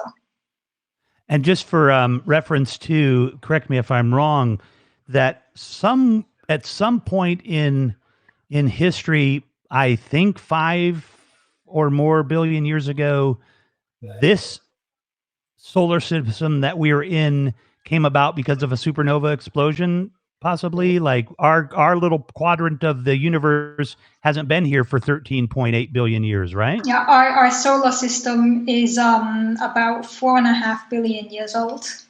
It was formed when the star was formed. Our star is a later star, so it does contain kind of the remnants of all other stars, or not all, but of previous stars. So this is the cycle. The star will explode as a supernova, and then the elements flush out throughout the universe, and then they form together to form the next star. So then you can also see how many elements are in the star to get an idea as to how old the star is as well. And that's also how we know that our star is like 4.5 billion years old. Do I need to worry about our star burning out anytime soon? You don't, not unless you're planning to live another 4.5 billion years. I'm kind of planning on it. So if you're planning on it, then you might be around to see the end of the sun. But yeah, the sun is going to run out of fuel in about 4.5 billion years. And then it's going to expand. And it will eat up Mercury, it will eat up Venus. It's not yet clear if it will eat up Earth as well. It might grow so much that Earth would just go inside the sun. And this is just incredibly fascinating. So wait a minute. Everybody's out there like, okay, can we talk about? No. We're having fun. So are we is it become like a red giant, or what? Like, what is the exactly? Yeah. So then it will become a red giant and then collapse afterwards. And I just want to do this thing here. So if the sun is the scale of a quarter, the largest stars out there, if we were to visually represent them, like a back of the envelope calculation, there are some gigantic suns out there. Yeah, so if we're saying the sun is about the size of a quarter, then there are stars that could easily be the size of a basketball. Wow, that's huge. Our sun is a pretty small star. It's a pretty small star. Wow. We're going to have so much fun on Sunday. We are. There's so many fun topics we can talk about. Yeah, it's going to be a riot. And if anybody wants to, suggest some ideas for Sunday's conversation, like hit either one of us up, just tweet it out there. Hey, I'd like to know, about this or whatever. Send a tweet, include us both in it, and we'll put it in there. So, that is beautiful. Any Swift beats? What time are you having this conversation on Sunday, Matt? Oh yeah. So on Sunday in Deanna's time, we are on at 8 p.m. I think, and in 8 Chicago, p.m. my time? in Chicago it will be 2 p.m. In New York, it will be 3 p.m. In London, it'll Chicago be should be 5 1 p.m. right? Oh yeah, you're right. Chicago's 1 p.m. East Coast is 2 p.m. Yeah. Yep. So thank goodness you can do that much faster than I can. Math was never my strong suit. I'm going to mute myself for 1 second. My 7-year-old you probably heard, just wanted to get my attention. Hang on, I'll be right back. Talk amongst yourselves, as they say. Yeah, I'm going to have to look at your channel, Anne, because now I need a lot more recipes. I love cooking and baking, and I'm going to look for inspiration on your page now. There are some good, I think they're good recipes or dishes on my channel. So yeah, please feel free to have a look. I have a very sweet tooth, so I have the problem that I love baking and I love eating everything that I bake, so I have to limit how much I bake. Well, those carrot cakes, cookies we made yesterday were actually healthy ones because they had honey instead of sugar. Okay. And also raisins and of course carrots. And we've done some other banana cookies, which are also healthy cookies. So you can check them out as well if you like. I like banana cookies.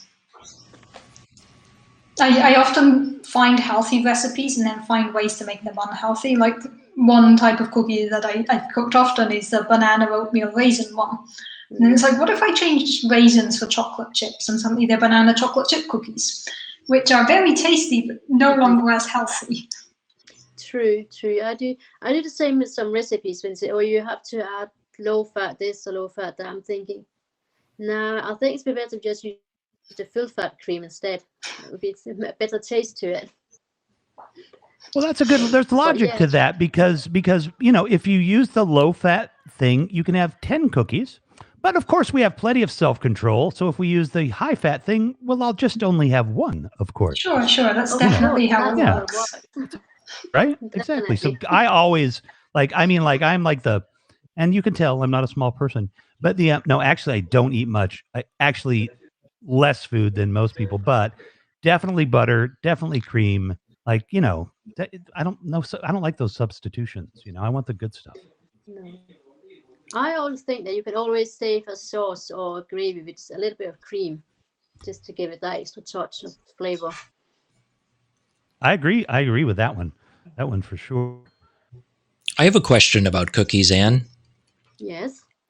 I'm curious to know, have you seen the Toll House cookies before? Like the chewy Chips Ahoy, like the soft batch is what they call it. It's a cookie that when you open up the package, for some miraculous reason, it just stays soft for a solid month. Is that really bad to put into food? Have you made cookies that are always just yummy and just soft for a few weeks? And if so, what ingredient is that? Or ingredients? I think the trick is maybe not to bake them. I mean, some of the cookies are supposed to be really moist and chewy inside, but I don't know what you would put in them. Well, the ones that I bake usually gets dry after a few days if you don't put them in a container of some kind. Yeah, what I do on actually, believe it or not, the Nestle Toll House here in the States anyway, cookies that come in the refrigerated section, those are so close to, if you make them at home, the taste that I'm sure we have some in the refrigerator right now because they're easy to make. I'm telling you, you could take them to an event and people would not know they're not the regular Toll House cookie.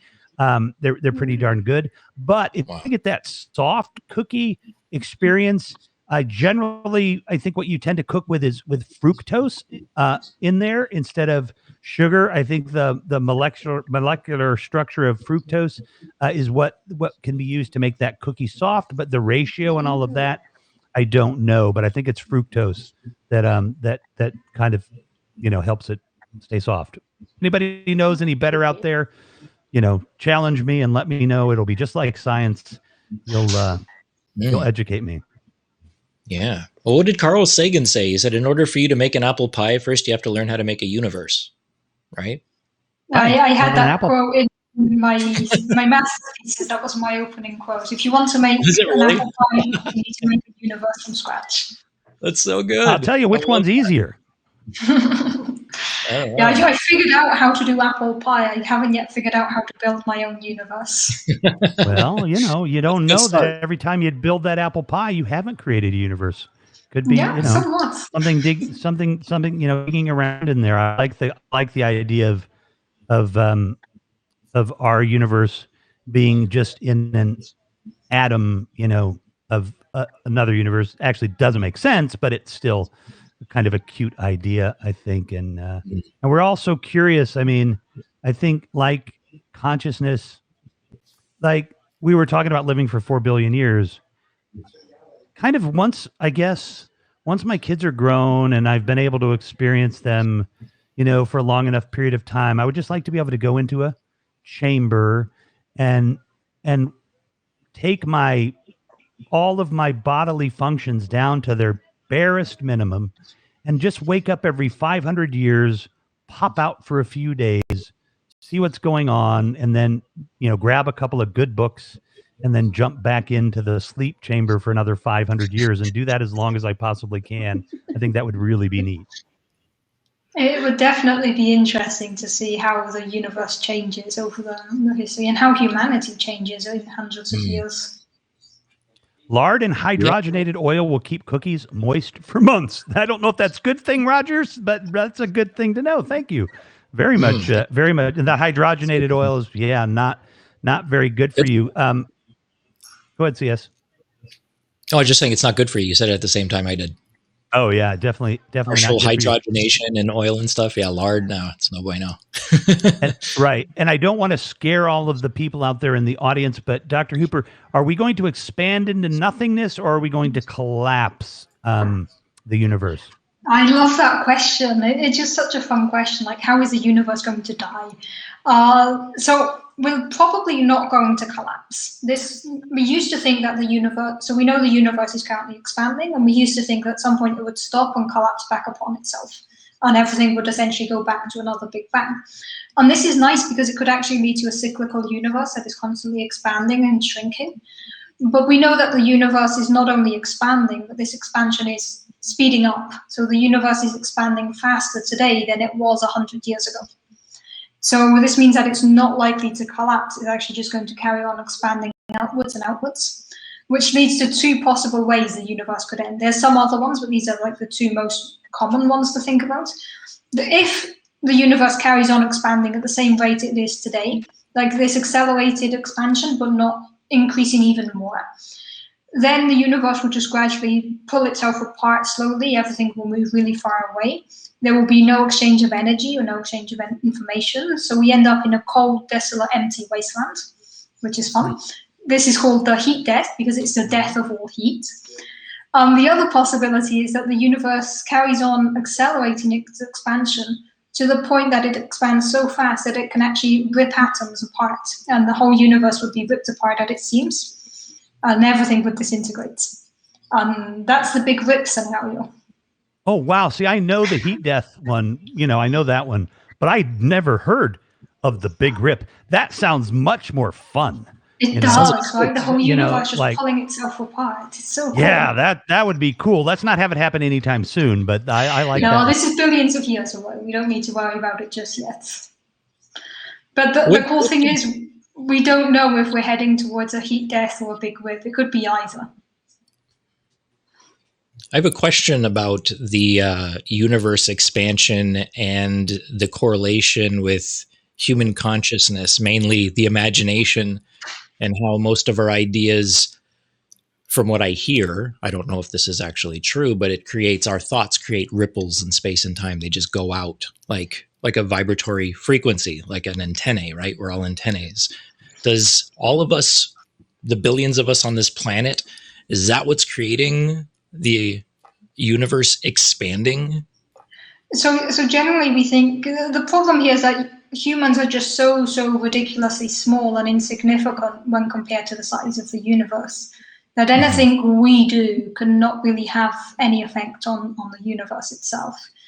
Okay. If you think just in our galaxy, there are billions and billions of stars, and every one of these stars could have planets around it. And our galaxy is one of billions and billions of galaxies out there that we've been able to observe. It's just like we're such a small, tiny part of the universe that there's not really anything we can do to affect the universe as a whole.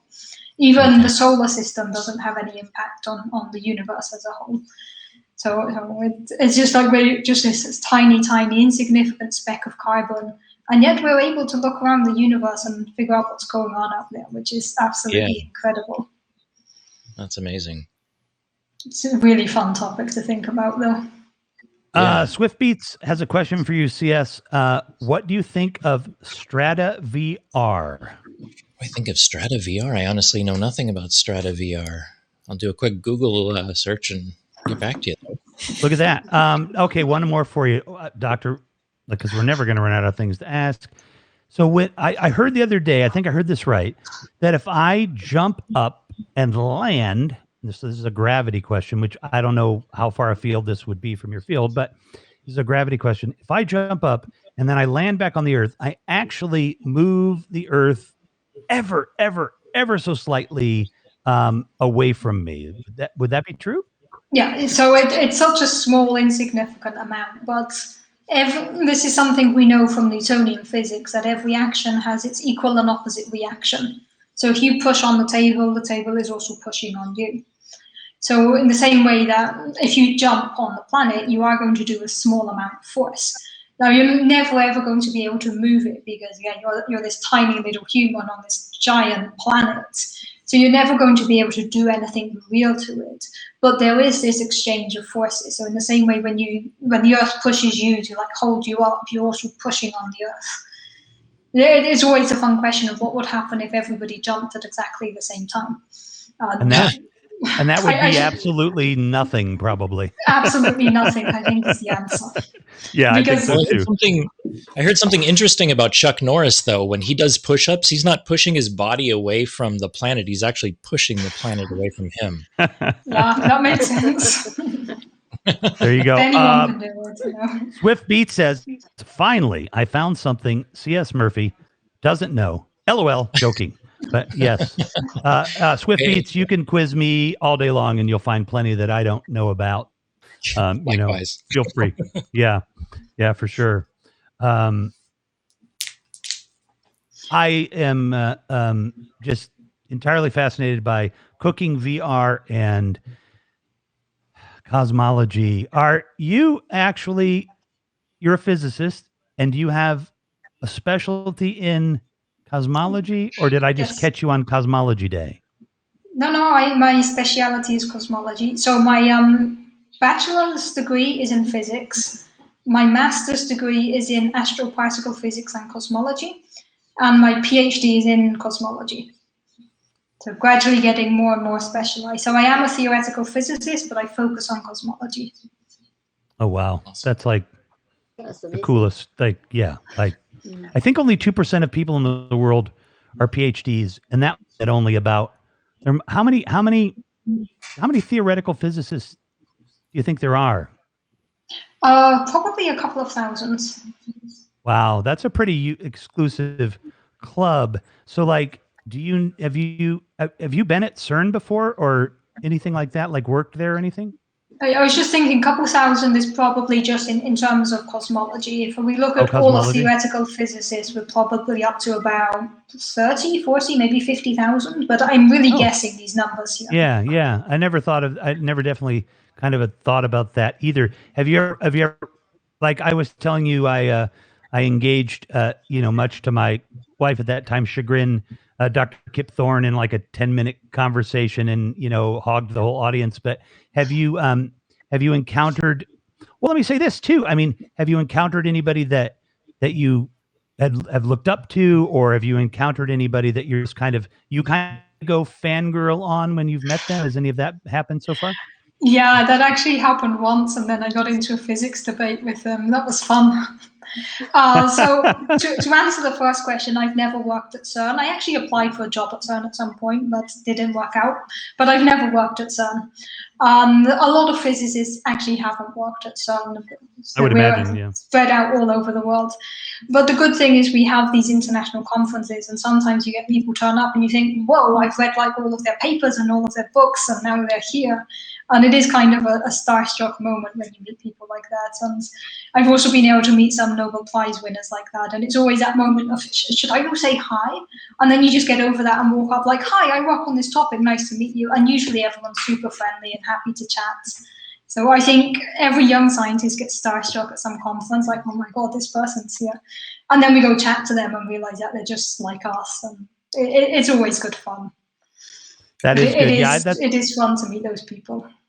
That's why in the interviews, there's a lot of reasons. If you guys are doing interviews or you're starting to get into doing interviewing, I definitely recommend you do a pre-interview. Deanna and I did it. Don't make it too long, because you'll have all the fun there, but make it long enough to kind of get to know somebody. But the nice thing about the pre-interview for me is I can fanboy like crazy in the pre-interview and get it all out of my system before we do the live interview. So yeah, I have just been so lucky to be able to talk to so many amazing and interesting people, and the power of this network. I want to talk about the power of this network for a little bit while I have these three amazing people here and all these amazing people in the chat. HAPS is still in beta. And, what that means is, occasionally there's a hiccup or two. But what it also means is the power of this platform has not even begun to be unleashed. This is kind of an exclusive club. We're very, very much kind of insular here, right? We tend to be in the same groups. We connect with the same people. There's only I'm not going to guess how many actual users there are every month, but I think I have a pretty good idea probably, but it's not huge compared to some other things.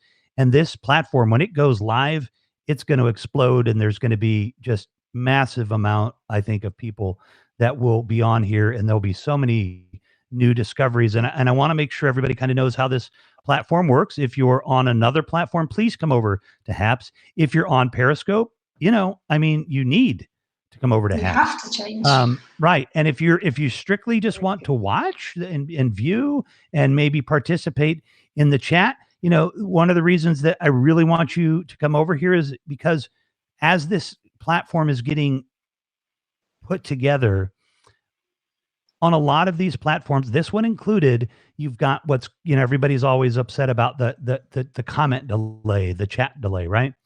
What's coming for this platform, I can't say specifically, but it will blow your mind when everything is working the way that it's supposed to be working. It will be unlike anything anybody's ever seen. Now I sound like an evangelist, because I am, because this is an amazing network. And there's two kind of ways that you can support your creators here. You can give them a tip, which I've seen about 5 people do during this broadcast, and this is on Bobby's channel. But I am certainly happy to thank Mark S., Kim Carolina, oh my good friend Kim Carolina, Robert Van Buren, Purple Paisley Planner, oh I like that, and J.A. is saying hi. So thank you for sending the tips. And you know what? That's just a way to say, hey, I like you. I like what you did. Great interview. It's just a way to, kind of thank the creator. And seriously, if you're just here and you never intend, you don't have some dream of being some giant new star or something like that, but you're just, you want to talk physics with Dr. Hooper and, and a small group of people, you can tip within this, because it's a currency. It's an economy that we need to keep going, right? We want money flowing into that system. The folks at HAPS, when they give you an award, it's coming out of their pocket. It's not like they have a bank of coins that they are, that they are giving. They actually are paying for those coins too. And I really like that, because they're helping sustain the economic system here. Then if you really do have plans and you're going to be on here a lot and you've got a good idea, I would make sure you have a really good idea and flush that out. And if you got an idea and you want to be a broadcaster, hit me up, DM me. I'd love to flesh out your idea with you. And you could say, the heck with you, Revolution. My idea is good. I'm going to do it on my own. Then do it on your own too. But you can then become a VIP, or if you're a journalist that, you know, has met some qualifications, you can become a verified journalist. There are a couple of other things that you can do too. But when you do that, then you can get sponsors. And not to be like bragging, everybody on here a VIP, or you just started, Dr. Hooper? Yeah, I'm a VIP since like 3 days ago. And oh, good, fantastic. CS, I'm sure you are, and Anne, I'm sure you are, right? Yes, sir. Yeah. Yes. Yeah. So with the VIPs, you can sponsor them. I am not shy to talk about sponsoring me. I need 7 more $5 sponsorships for the week. I have a goal of 10 $5 sponsorships every week. You can sponsor any one of these people by going to their profile. And I like to tell people, you know, if it's $1, if it's $5, just go make somebody's day. You know, somebody that you like. I guarantee you, I don't care if they have 10,000 sponsors or one sponsor. If you go sponsor them, they will be thrilled with that and how much they appreciate that. So sponsor people to support the network, buy coins to support the network, buy coins to support each other. And yeah, wow, Bobby's back. We have just had a barrel of monkeys full of fun, Bobby. And welcome back. Hi guys, I'm sorry. I'm like gone for like an hour. I had an interview because I'm supposed to join somebody on their podcast and give an interview for a TV show and a magazine. So I had this hour-long chatting, but the time goes, oh, look at the pussycat. Yeah, I was going to ask, yes, who is that? This is my furry pal Pen. I It's like my Pen. producer. Your producer? Yep. Is that named after Penn Jillette or you're something else? No, well, you know, pen with only one N, but like I like brush pens and artistic pens nice. and things like that. So I named him Pen. So I see ladies here. Hello, Anne. Hello, Diana. How are you? Hi. Awesome to have you here. Look at Rev. Rev is like, boom, doing it, baby. It's like, poop, poop, poop. Hey, I had to be able to do it like you do as best I could. I couldn't let you down. You put us in charge here, you know. You are a pro, and guess what? I was talking about you on my phone call. I said I have a guy with a sexy voice right in there, and is talking and taking over, and is doing an amazing job. And we're running the R&B show. And she says, I'm very interested to know more. So I was giving her the rundown on our show, and I said, but it's going to be very limited, only 4 guests each month. So yeah, and if anybody is listening and you are a brand that want to sponsor our R&B show, I'm putting it out there to the universe. We are open for offers. And so we're gonna have sponsors to sponsor the channel, and only 4 guests, very, very important guests each month. We're gonna choose wisely. So it's not Tom, Dick, and Harry, but it's going to be one at a time. Either Tom, either Dick, either Harry. And I want you to know too, with we're not going to let we're not going to take sponsors that make some crappy product or something. You know what I mean? It's everything that we bring to you is going to be, you know, something that, you know, we think you would enjoy, or is, you know, top of the line. You know, because, the things that we use. If I don't Yes. know my Yep. stuff, nobody's coming in my show, okay? Exactly. Unless I know your stuff, your thing, what you're selling, what you're doing. None of us, we both in the same page. But R&B stands for the music, of course, R&B, but it stands also for Rev and Bobby Show. Can you say your voice, please? And yes, we're going to be on Saturdays at 8 p.m. GMT, I believe, 2 p.m. Central Time, the R&B show with Revolution and Bobby. I am so looking forward to doing this show. And I'm going to go down into my low residence and start to try and seduce everybody out there. And bring you to the program. So yes, we're very excited to do the Can program. you bring your voice like a notch down, so make it more like kind of sensual for the ladies that's gonna follow us? Hello. I going down and lower. I'm at about a point as I can get. This is about as low as my voice gets right now. Oh, maybe but, you have to come closer to your mic. And this is Rev and Bobby. Revan, right. And actually, you're just going to get an hour and a half of me trying to talk in a very sexy manner. So please come join us. I will definitely be attracting, lots of people that are drawn to the husky sounds of Revolution McInnes. Yeah. Don't forget to turn the subwoofers on. Right. And Blow the doors out. I'm gonna try really hard not to laugh like a hyena. I'm gonna ASMR voice in check Right? and sound like the piano man. Yeah, I'm just going to be reading science fiction for 2 hours in a very. Oh dear. And So, then he. I don't see no comments. Are anybody seeing comments? I haven't seen any comments actually for a little while. We were having so much fun. About 7 minutes. Oh, hold on. Did you make everybody leave? Because you're just having so much fun on Wow. your own. Yeah, I've been fired, everybody. Boom. Okay. I'm going to head off. I jumped on Deanna. spontaneously, but I'm going to head off. It was great to chat. Thank you. Why are you heading off? Where Because I want to go get a bowl of ice cream I was planning on getting about an hour ago. I want some ice cream. I want ice I cream. want some ice cream. I not just want coffee. Yeah, I'm going to get Deanna, ice cream thank and then you. disconnect for the evening. But thank you for popping in. I'm sorry I wasn't here. I'm going to have to watch replay of my own broadcast. I'm happy to jump in again at another time. It was great to be here. I'll see you Sunday. See you. Bye. I I'm can gonna have to see shoot you. off as well, I'm afraid. Life of Chefs is here. So, hello. Ha ha ha. I am here. Can you read my comment? Yes, I can. It's so funny, though, to see C.S. Murphy's background, because he's not on OBS. So now we can see your green screen. We know his Oh, I secret. could be, though. Hold on. Welcome to my world. There is my green screen. There, how's this? Is this better? Oh, No. there you go.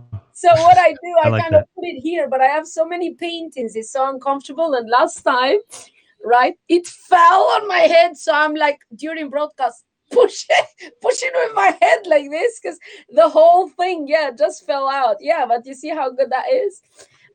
It's so funny, but mine keeps falling off because I have so many paintings. I mean, like, as I said, look at that, right? Where am I gonna glue in a freaking green screen in there? So I have to paint it and all that stuff until we get our own studio for the R&B show when we get. Oh, I like that. Can I fly on the supersonic jet over to London each week and do the show with you? You know what? I'd rather come in the States, but we both have to kind of go in LA. Oh, no. You know what? Stuff that. Let's go Caribbean, so we go in the sunshine. Oh, okay. Yeah, Halfway. that's fine. No? Yeah, we should do it. We should do it from the beach. I'm all in. CS, Oh let me ask my- you a quick question. Our little shack by the beach. Yeah. Yeah. Heaven. Oh, Well, I think so. Bobby and I will be escaping to Bora Bora next week for our second show, and you guys enjoy it here. We're gonna just do it from the I'm beach. thinking too. We are talking so much. That's why. And it's like I'm not getting a word edge. Oh, Ann, I'm sorry.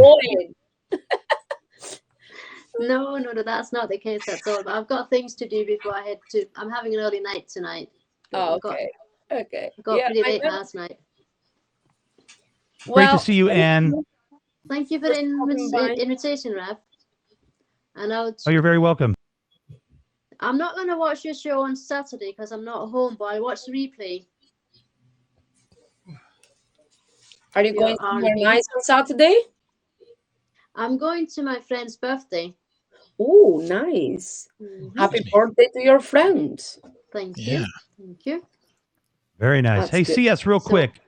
Oh, sorry. Go ahead, Anne. I'm sorry. No, I was going to say hello. No, not hello. I was going to say goodbye. Goodbye, Anne. Have a great evening. And take care. Thank you. And you too. Good seeing you. Take care, everyone. Bye-bye. Take care. Bye-bye. Hello. Look at me, all Hey, King. fanboying on C.S. Murphy here. Do you, C.S., I've got a friend, DevCat, and she desperately wants to use her green screen. She's coming over from Periscope, but she's not like OBS enabled and stuff. But could we get a little maybe tutorial from you at some point and help her get her green screen Yeah, set man, up? I can help too, yeah. Oh, good. It's Okay, easy. good. It's easy. Easy. I mean, Okay. look, Easy. look. There we go. We're on OBS. All you do, she's got OBS already, right? No, she doesn't, but we can work her through that. So Oh, okay. No.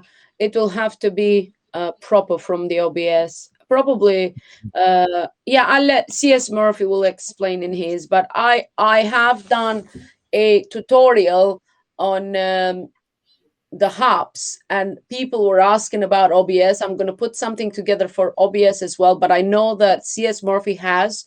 You did something, but where? In your channel or on the hops? Where did you do the OBS thing? I was interviewed by Peter and Pablo maybe a month and a half ago or so. So it's on my feed, and it's also Pablo's. Oh, and he left.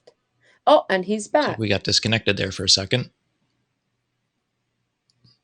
You guys still there? Yeah, we can here. see you. Yeah, we can see. All right. Oh, I can also hear myself. Kind of glitched out there for a second. Yeah, for a second. I don't hear myself now. And you got very nice voice too, C.S. Murphy. I like your voice. Oh, well, thank you. I appreciate that. You're very welcome. I don't know if it's like that posh. I must get a posh mic. I mean, I got a dodgy one right here. This is from eBay. Look, you know them eBay mics? This is me. Everybody got Rode and all that crap. Look at me. I'm going to have to show you. This is what you get on eBay. Oh, wow. Wait, are those kitchen tongs or is that a microphone? I can't tell. It looks like tongs that I like straighten my hair. Curling iron or hair straighteners. And I also have one of these, but I never made use of this. This is for interviewing people. So I put one in mine and I put one on yours, but I never got close to people because we are on lockdown. So let me just plug one on yours when I talk. But yeah, I used it the other day. I don't know, one day. And I haven't used it in this new thingy, a new mic computer. But let's see. Oh, bloody hell. Don't you just hate this? This is why I hate anything with leads. I get so frustrated that I want to cut them off. I have to call my son and, honey, can you do it, please? I'm going mental. It's like with iPhone. You get the iPhone leads, like the earphones, and then you stick them for 1 second in your pocket. Next thing is like this. It's not funny. Well, that's why I got the wireless headphones, because it was just driving me a little batty every time I would, step up and try to step away, and like I said, they really have helped. But as far as audio quality goes, for everybody out there that wants to jump onto HAPS and start your own broadcast, I would say out of everything you can do, other than having the incredible equipment that CS Murphy has, is your audio is probably your most important thing. Sorry, it's I kind of got distracted. I'm sorry, I didn't hear. Is that Helen's comment I there? kept thinking of it's all semi-erect, she says. That would be Helen, no question. So I got very distracted. She wins comment of the night. Welcome, Helen. Yay. It's semi-erect, and she's correct. It's just a semi. I don't know how that works. So it's after dark in London, everybody. Let's see. Correct, Mike. Now let's see. Hello. Can you hear me? Any difference? I didn't notice any. I didn't either. Can you hear me? Yeah, we can hear you. How was that? Yeah, but when I stuck that, I couldn't hear you. Where did I stick that then? What the fuck? Oh, I love you, Bobby. I get it. When I stick it there, okay. So that's you only can't hear us? It's not for microphone. Yeah, how many little rings around the metal thing, the male portion of the plug there? How many little black rings are on there? Tip sleeve? Tip sleeve, yeah. How many little on my computer, do you mean? No, on the end of the microphone that you plug into your computer, just look at the tip of it. There'll be little black rings. How many is there? Just 2? Yeah, there's 2 there. 3. There's 3? Then that's for a microphone. Yeah. I've downloaded OBS before, but it was really confusing. Lorena, there are so many unbelievably good tutorials for OBS. I learned on tutorials, and I'll be honest with you, I had to watch the first few several times to even figure out what the heck they were talking about. But I'm self-taught on tutorials, OBS. My gosh, you never have to spend money on anything. There's the other thing about this, of the network of now too, multicasting. I'm not sure how many actual streams we can have at a time, but I've got 6 running right now for free. And if you wanted to use Restream.io or something like that, to do 6 right now would probably cost me near $100. So, if you want to multicast, this is the place to do it, and it doesn't cost you anything. Hello, Randy Thornton. Hello, and congratulations on reaching the 1 million views. Whoop, whoop. 1 million views. That is crazy incredible. That is the number 2 person on Hubs to reach the 1 million. So who is going to be the 3rd? Woo! Who is it, the 3rd? Hey, I wonder who's in 3rd the way there. Now. Are you? Yeah, I guess I've got. I'm not going to be the 3rd, but I'm. No, neither will I. I've got a couple 100,000 so far, and I'm very excited about making new connections with people, and so that is a whole lot of fun. But yeah, 1 million and 1.5 million. That's a lot. Yeah, and Lindsay's right as well. YouTube has tons of OBS walkthroughs, and just to give you guys some tips as far as doing your own research before you pull all of your hair out and consult us or go on a YouTube tutorial, it's really important that you get the verbiage right. So if they're talking about displays and you're having issues trying to find a way to get your monitor on your computer to show up through OBS so that you can project that onto a live streaming network, you got to use the right terminologies, and 9 times out of 10, there is 10,000 answers to your question on YouTube. So. Oh yeah. No, I think that I agree. And it is, it's not that, I mean, I've got it on right now. I haven't actually I'm using the virtual cam because I use my iPhone 8 for my camera, but I haven't actually started to incorporate much OBS because there is, a decent amount of things here on the broadcast studio. I know it's, going to get better and better. But I definitely will be incorporating, more on OBS, and it's just not that. I mean, serious guys, I'm not a tech person. It's just not. It looks daunting, but it's really not. You could learn it. If I can learn it, everybody can learn it. Yes, Kim Carolina says congratulations to Bobby as well. Yes, Bobby's been here a while at the network here at the platform. End of October. I've been here end of October. Yeah, I wasn't streaming in the beginning, right? So pretty much I just had an October, end of October. So until November, mid of November, I only had a couple of streams pretty much. I just did like a walkabout in Kingston or here and there because the screen was vertical. They hadn't added the landscape view. And because they added that because I asked, you see. Because I said I can't do our tutorials unless the landscape is there. And within like a week and stuff, they just wanted me to, I kept saying different things, come up with things, and they just kept bringing them on. I'm like, okay, now I can move because everything I'm suggesting, they bring in, making it possible. So I thought, okay, I'll stay. So yeah, no, pretty much I just did a few like here and there, and I keep getting, you know how you receive these emails?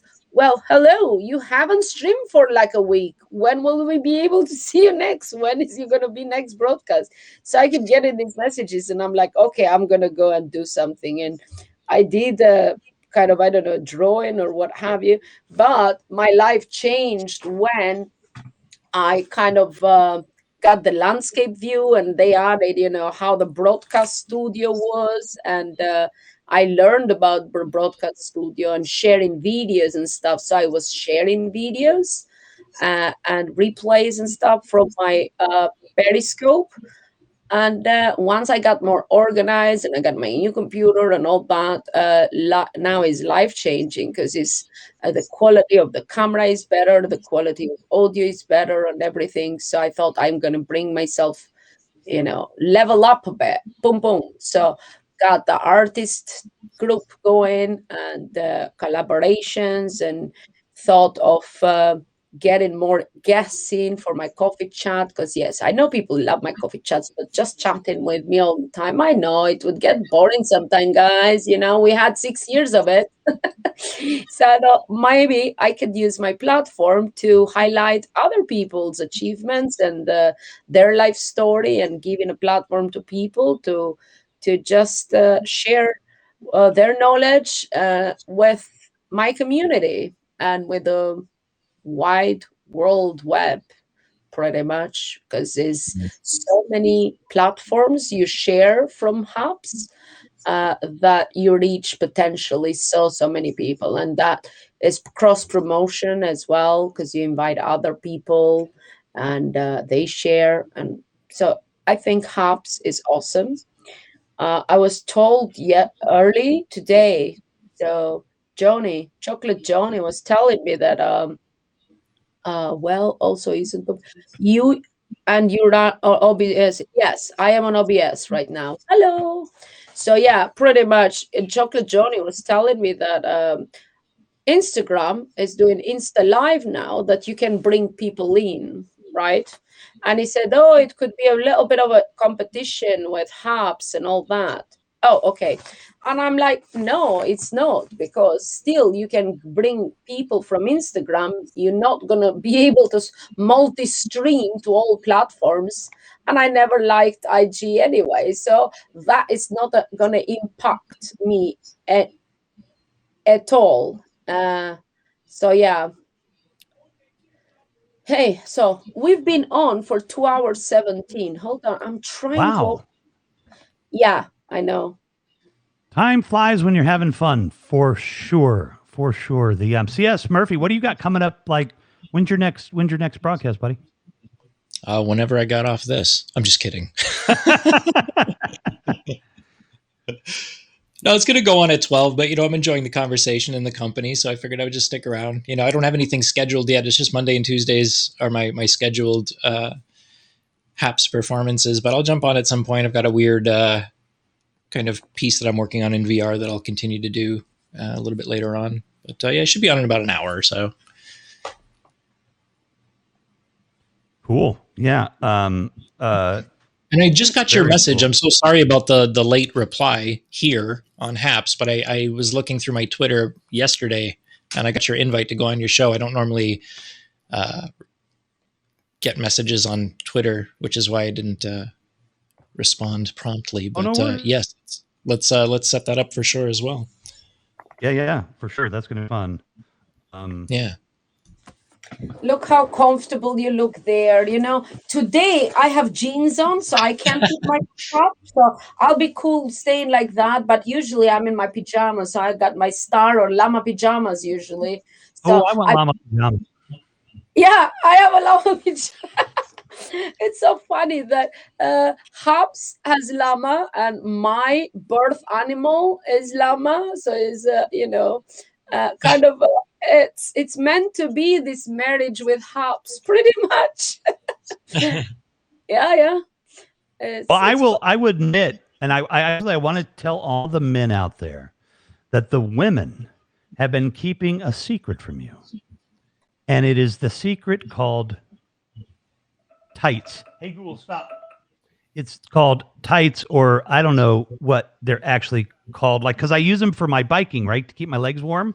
So I wear like the tights. Yeah, like spandex. I wear them everywhere now. Like they're better than pants. I don't care what you think I look like. This is like the best invention ever to wear these tights. They're they're just to run in, to bike in, and actually my son was like, you forgot to put pants on over your tights, Dad. I'm like, oh yeah, going to the grocery store. We went to the grocery store. I said, you know what? I don't care. These things are so comfortable, so versatile. So, gentlemen, get yourself some tights and enjoy life more. Yeah. Yeah, leggings. Yes, leggings. That's what they're called. Leggings. Thank you, I Badges. don't wear leggings though. I don't. If I'm wearing any kind of leggings, would be the leather ones. So that's it. Or leather look like kind of leggings, but I don't. Right. So did I say birth animal? It's spirit animal, Helen. Yes, spirit animal, not my birth animal, because I wasn't born in a manger with a freaking yeah, my spirit animal. Sometimes when I'm so passionate, I lose the train of thought and my words would mingle. But hey, English is not my first language. Maybe that's what my brain said. But you have to understand, if English is your first language, that by me saying birth animal would be the spirit animal. But yeah, I read that. So I thought, hold on, did I say birth animal? No, it's spirit animal. I'm jumping off for 30 seconds to help the young man. You need some leg warmers, and you can reenact Flashdance. Know it, and we'll do it for a $1,000 donation to your favorite charity. I dance on camera. Never going to happen. I'll be right back. Okay. Rev, what if I buy you some Uggs? If you what? What if I purchase you some Uggs to go along with your spandex? Maybe, but you're going to have to spend 70 grand on new knees too, which I'm going to have to get done one of these days. So listen, the spandex are rubbish and all them corsets are rubbish. I have tried them all. You cannot breathe. I telling you, they are. And there are some that they come up to here. I don't know. Ladies, do you agree? So, okay, now at the moment, I'm sitting with my jeans that my zipper is open because otherwise I can't breathe. But the same thing goes with the corsets. So they are like spandex kind of thing. So some of them come up to here because you can cover your tummy up to here.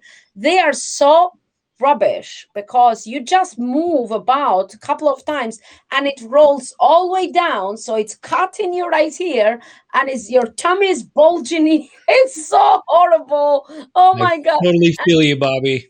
Does the same with me. I'm telling you, no, you're very fit, but you know what, for women the struggle is freaking real. I've tried all of that, and when you have a baby, right, it's the worst thing. You left with this flub, like the belly. It's looking like you cry. The first time you see your belly after you give birth, you cry because you horrified. You think, because I had the 6-pack and I'm left with this floppy belly, and you think you're going to be like left with this shit for the rest of your life. Although, it comes back. It goes for a bit if you exercise. And now it comes back. But the struggle is real. Let me see. It's true. It's impossible to breathe in a corset, especially a proper bone. I'm telling you, I have all of them. Okay. I am obsessed with corsets, but the vintage one. I've bought corsets 150, 250 quid, but the nice ones that you go pulled like on anyway. But these ones that you put under your clothes to kind of keep you like thin and all that, you can breathe. And think about, some of them are so tight, and if you want to go to the loo, have a pee, you're going to stay 20 minutes just taking the damn corset out and getting that shit on if you have sweated. And then you have to come out of the toilet, holding your corset, rolling it out, because you probably didn't even bring a bag in the toilet with you. So under there, because you can't even put it on back, you sweated in the club. So I'm like, you're walking like that, going back and shoving it in your bag a little bit. Come on, guys, tell me I am wrong. Come on, tell me I'm wrong. I don't know. Every time I wear a Ladies corset, I out feel the same way. I have a trick though. I just tighten my stomach really, really hard, and then it just goes comes undone. I have no idea how to contribute to this topic. Yeah, he is, but then again, I don't know. CS may have a I tried, wife. Lindsay. I don't know. Are you married, CS? I'm not. No, You have a girlfriend, I have a girlfriend though. Yes. but she would know about corsets. Yes, she would. Yep, absolutely. Precisely. You never seen your girlfriend's corset? I've seen them. Yes. Precisely. So you know what we're talking about. Absolutely. Yeah. Because pretty much what you do, you go hug her from behind and you tell her, baby, you do not need the corset. You are perfect just the way you are. And she says, get away from me. Of course I need the corset because I want to look even more fabulous than I am. Because I know how it goes. I am told the same. I still wear the damn corset and then I take it off like at the first loo I like going into. So yeah, that's how it is. It's so overcomplicated, you ladies, though. I mean, you have to buy a corset and breathe in and stuff like I for one, just personally speaking, I like a woman with a little bit of meat on their bones, a lot of skinny chicks. To me, I feel need to eat a sandwich or two. But, the whole cultural outlook on how women are supposed to think, act, and feel about their bodies, and the whole consumeristic approach between, like advertisements to go, you don't look this right. You should wear this. You don't smell right. Take this. You don't feel right in here. Take this. It's a lot of BS. Yeah, but until you accept like yourself, I don't wear no more, no corsets, no. I mean, I never wear a bra either. That's why I wear my little Bobby Becker little apron. That's not because I want to show off that is artist Bobby Becker. It's because I'm hiding my droopy boobs pretty much. I wear that and you I can't breathe with a bra, and it's a wonder bra with a freaking wire underneath. It cuts you. I can't breathe. Paint in 3 hours with a brown. Have you had a brown for 3 hours straight? You got, yeah, I have it now and I'm like dying. I keep popping it up a little bit like that. So pretty much us women suffer a lot. So you guys should be more accepting. Even if we have wobbly bits, you say, I love your wobbly bits, baby. I love you just the way you are, with a wobbly or no wobbly. Burn the bra and eat a sandwich. Yes. Exactly. I'm telling you. Exactly. Pretty much. It's like all women. I don't think like, when we are in a home setting, we care much. First thing, any woman, she's going to be a liar if she says first thing she come out of home, takes the shoe off. First thing is like, and get that strap, the bra off, and we're magical. We don't even bother getting change. We go and click, get it out of our sleeve, pop it up, and pew, chuck it just wherever, on top of the couch, wherever. But that we don't even get change. We are magic how we just get off that bra. I came to the right. Yeah, I'm telling you. Hey, Michelle. This is the how to remove your bra tutorial. You can find it on YouTube. Yeah. And now, Bobby, you're supposed to use one finger now. I've got mine on right now. It's like a quick little, how does that work? Well, something like that. Or you know what? I have even listen. First thing, a dad or a mom. I don't know how you close you are with your sons, but and daughters, but the sons particularly. You have to teach your son is how to unhook a bra like a pro. Click, pow, it comes up. So you have to find what the overlapping. So you're not gonna go straight there. How do you unhook? Stay there because it's annoying for the girl and annoying for the boy. So you have to teach them life skills to the children. How to unhook a bra within split seconds, because you never microseconds for me. It's just like bam. Precisely. It's been on my top 10 list for decades. I mean, back in the days when I was dating, when I was young, it'd be so fast. Wait, what happened? Yeah. So anyway, but it was consensual. Please, seriously, we were dating. So, hi, all three of my favorites on the screen. Oh, Michelle, do you want to come with your neighbor? Yeah. Is your neighbor doing anything today? And I don't mean nothing dodgy. Is your neighbor doing And you have it on film. yeah, Yes. and drilling today? Well, yesterday he was doing drilling, the neighbor. But yeah, pretty much. Listen. This is coffee chat with friends. And when I do coffee chat with friends, that means anything goes. We chat about everything. And these are topics of real life, okay? Wobbly bits. You missed the wobbly bits, Rev, but we were talking about wobbly bits, which is like a little bit of fat here and there kind of thing. And we are accepting. And with the coronavirus going on for a couple of years now, I don't know. Right. Yeah, we have a lot of those wobbly bits. So, yeah. We're discussing those because this is life. We have to discuss everything. And that's what we've been talking about. And life wobbles. Teach the children well. You have to. My neighbor has his bandsaw out. Is it? Oh dear. No. I feel like jesting about your erect microphone derailed. I know. Yeah. It That was your fault, Helen. all Helen's fault for winning the night with that half erect microphone comment she did. And boom, from microphone we got a spandex to wobbly bits and everything else. How many cookies are in the universe? Right. Well, I'm dead. I'm dead, says Michelle. Yeah, I know. I mean, it doesn't get any more fun than this, folks. I love we're having a blast. How CS is just chilling there, his feet up in the air, you know what? Let's just chill. This is what it's about. Hey, welcome to my home. Make yourself home. Hey.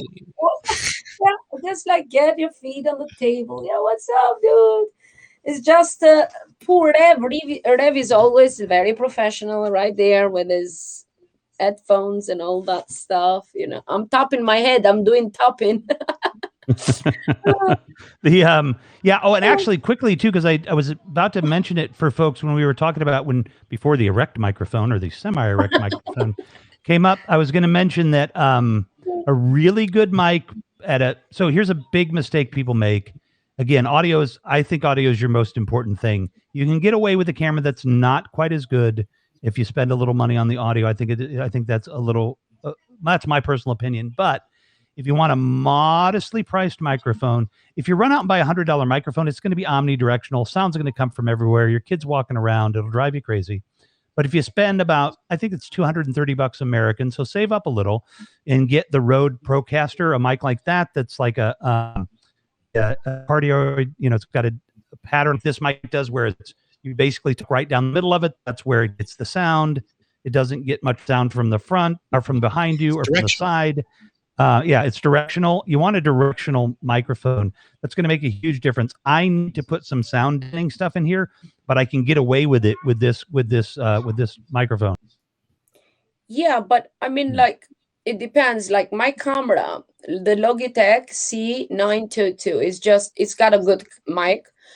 My computer has, I'm not into, I don't know how I am so loud. I think that if I have a mic, people will run off. I don't know. How is my audio? Is my audio really bad that I don't have a mic? No, your audio's not. Your audio's fine. It's not. You've got a lot of stuff in your office, so that deadens the sound, right? I mean, what you want to do is stuff? Well, no, yeah, what stuff? All the stuff behind you that is, so you just don't have blank walls. Your books, your pictures, and everything that helps absorb the sound, so it doesn't reflect back out. So, no, your audio is fine. Yes, says Helen. No, your audio is fine, but it's very noticeable when somebody's audio isn't, fine. But yeah, it's going to be annoying for people. But yeah, Helen said it. Yours is just fine. Yeah, I think the audio on my Logitech is really good. And when I'm streaming our tutorials, I always turn on because I can either have my computer one or, the building or the from the phone, from the computer, freaking camera. So I would set the camera because I'm closest to the camera when I'm doing art, right? So it's just here. my camera is right here, and it picks up the voice. But then I figure out that it's so loud. I hope people put the voices down. And then I had to turn it off, from the settings, because it's so loud. And I find my audio really loud. And I'm scared if I get like a proper, like posh, like mic, it will be like too loud for people. I don't know. Hello from Sacramento. Well, hello, Kevin. How are you? Welcome. What's up, Kevin? Oh, he muted himself. But yeah, I agree. I think the microphone is more important than the video or the camera itself. Yeah, It's just- no, I mean, Oh. like, yes, it is good, the audio, but for me, I need to look good as well. I need to have a good camera to showcase my artwork. So it made this huge difference because I would broadcast from my phone on Periscope, and it was dodgy. As soon it was like I got the Logitech, it's like HD is really good, and the quality is for art, showcasing step by step. You need a good camera. So it What depends camera are you using now, Bobby? Pardon? What camera are we viewing you I with am right using Logitech HD C922. Gotcha. So this is for live streaming, and it's Mhm. very good quality. Yeah. Yeah, I like I Logitech. do have a Canon that I could use next door, but it's so big and setting up, and my studio is small. I wouldn't want this. Works perfectly fine, and it has very high quality kind of, and it is made for live streaming. So it's the posher one of the Logitechs. It's proper for live streaming. Mhm. Yeah. Yeah. Yeah. Camera matters for details with art. Yes. You made it to Hobbs, California boy. Oh, hold on. Who is Kevin? Kevin is California boy. Who is Kevin? Introduce us. Hi. Can you read April? Hi. Can you read April 21? Oh, sweetie, were you waiting? April 21? Of course I can read April 21. That's cute. Guys, I have a hard out right now. I've got to bounce You and have get a my what? phone going. A hard out, which means I got to go now. Oh, bloody hell. Mate, you But just it's, scared me. That that's- sounded very wrong, C.S. Martin.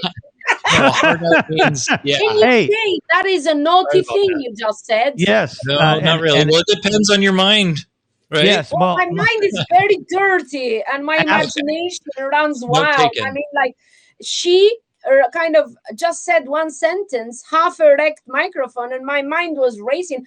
I didn't hear nothing that Rev said after that. well, I have a hard out too. I got to go too. cool.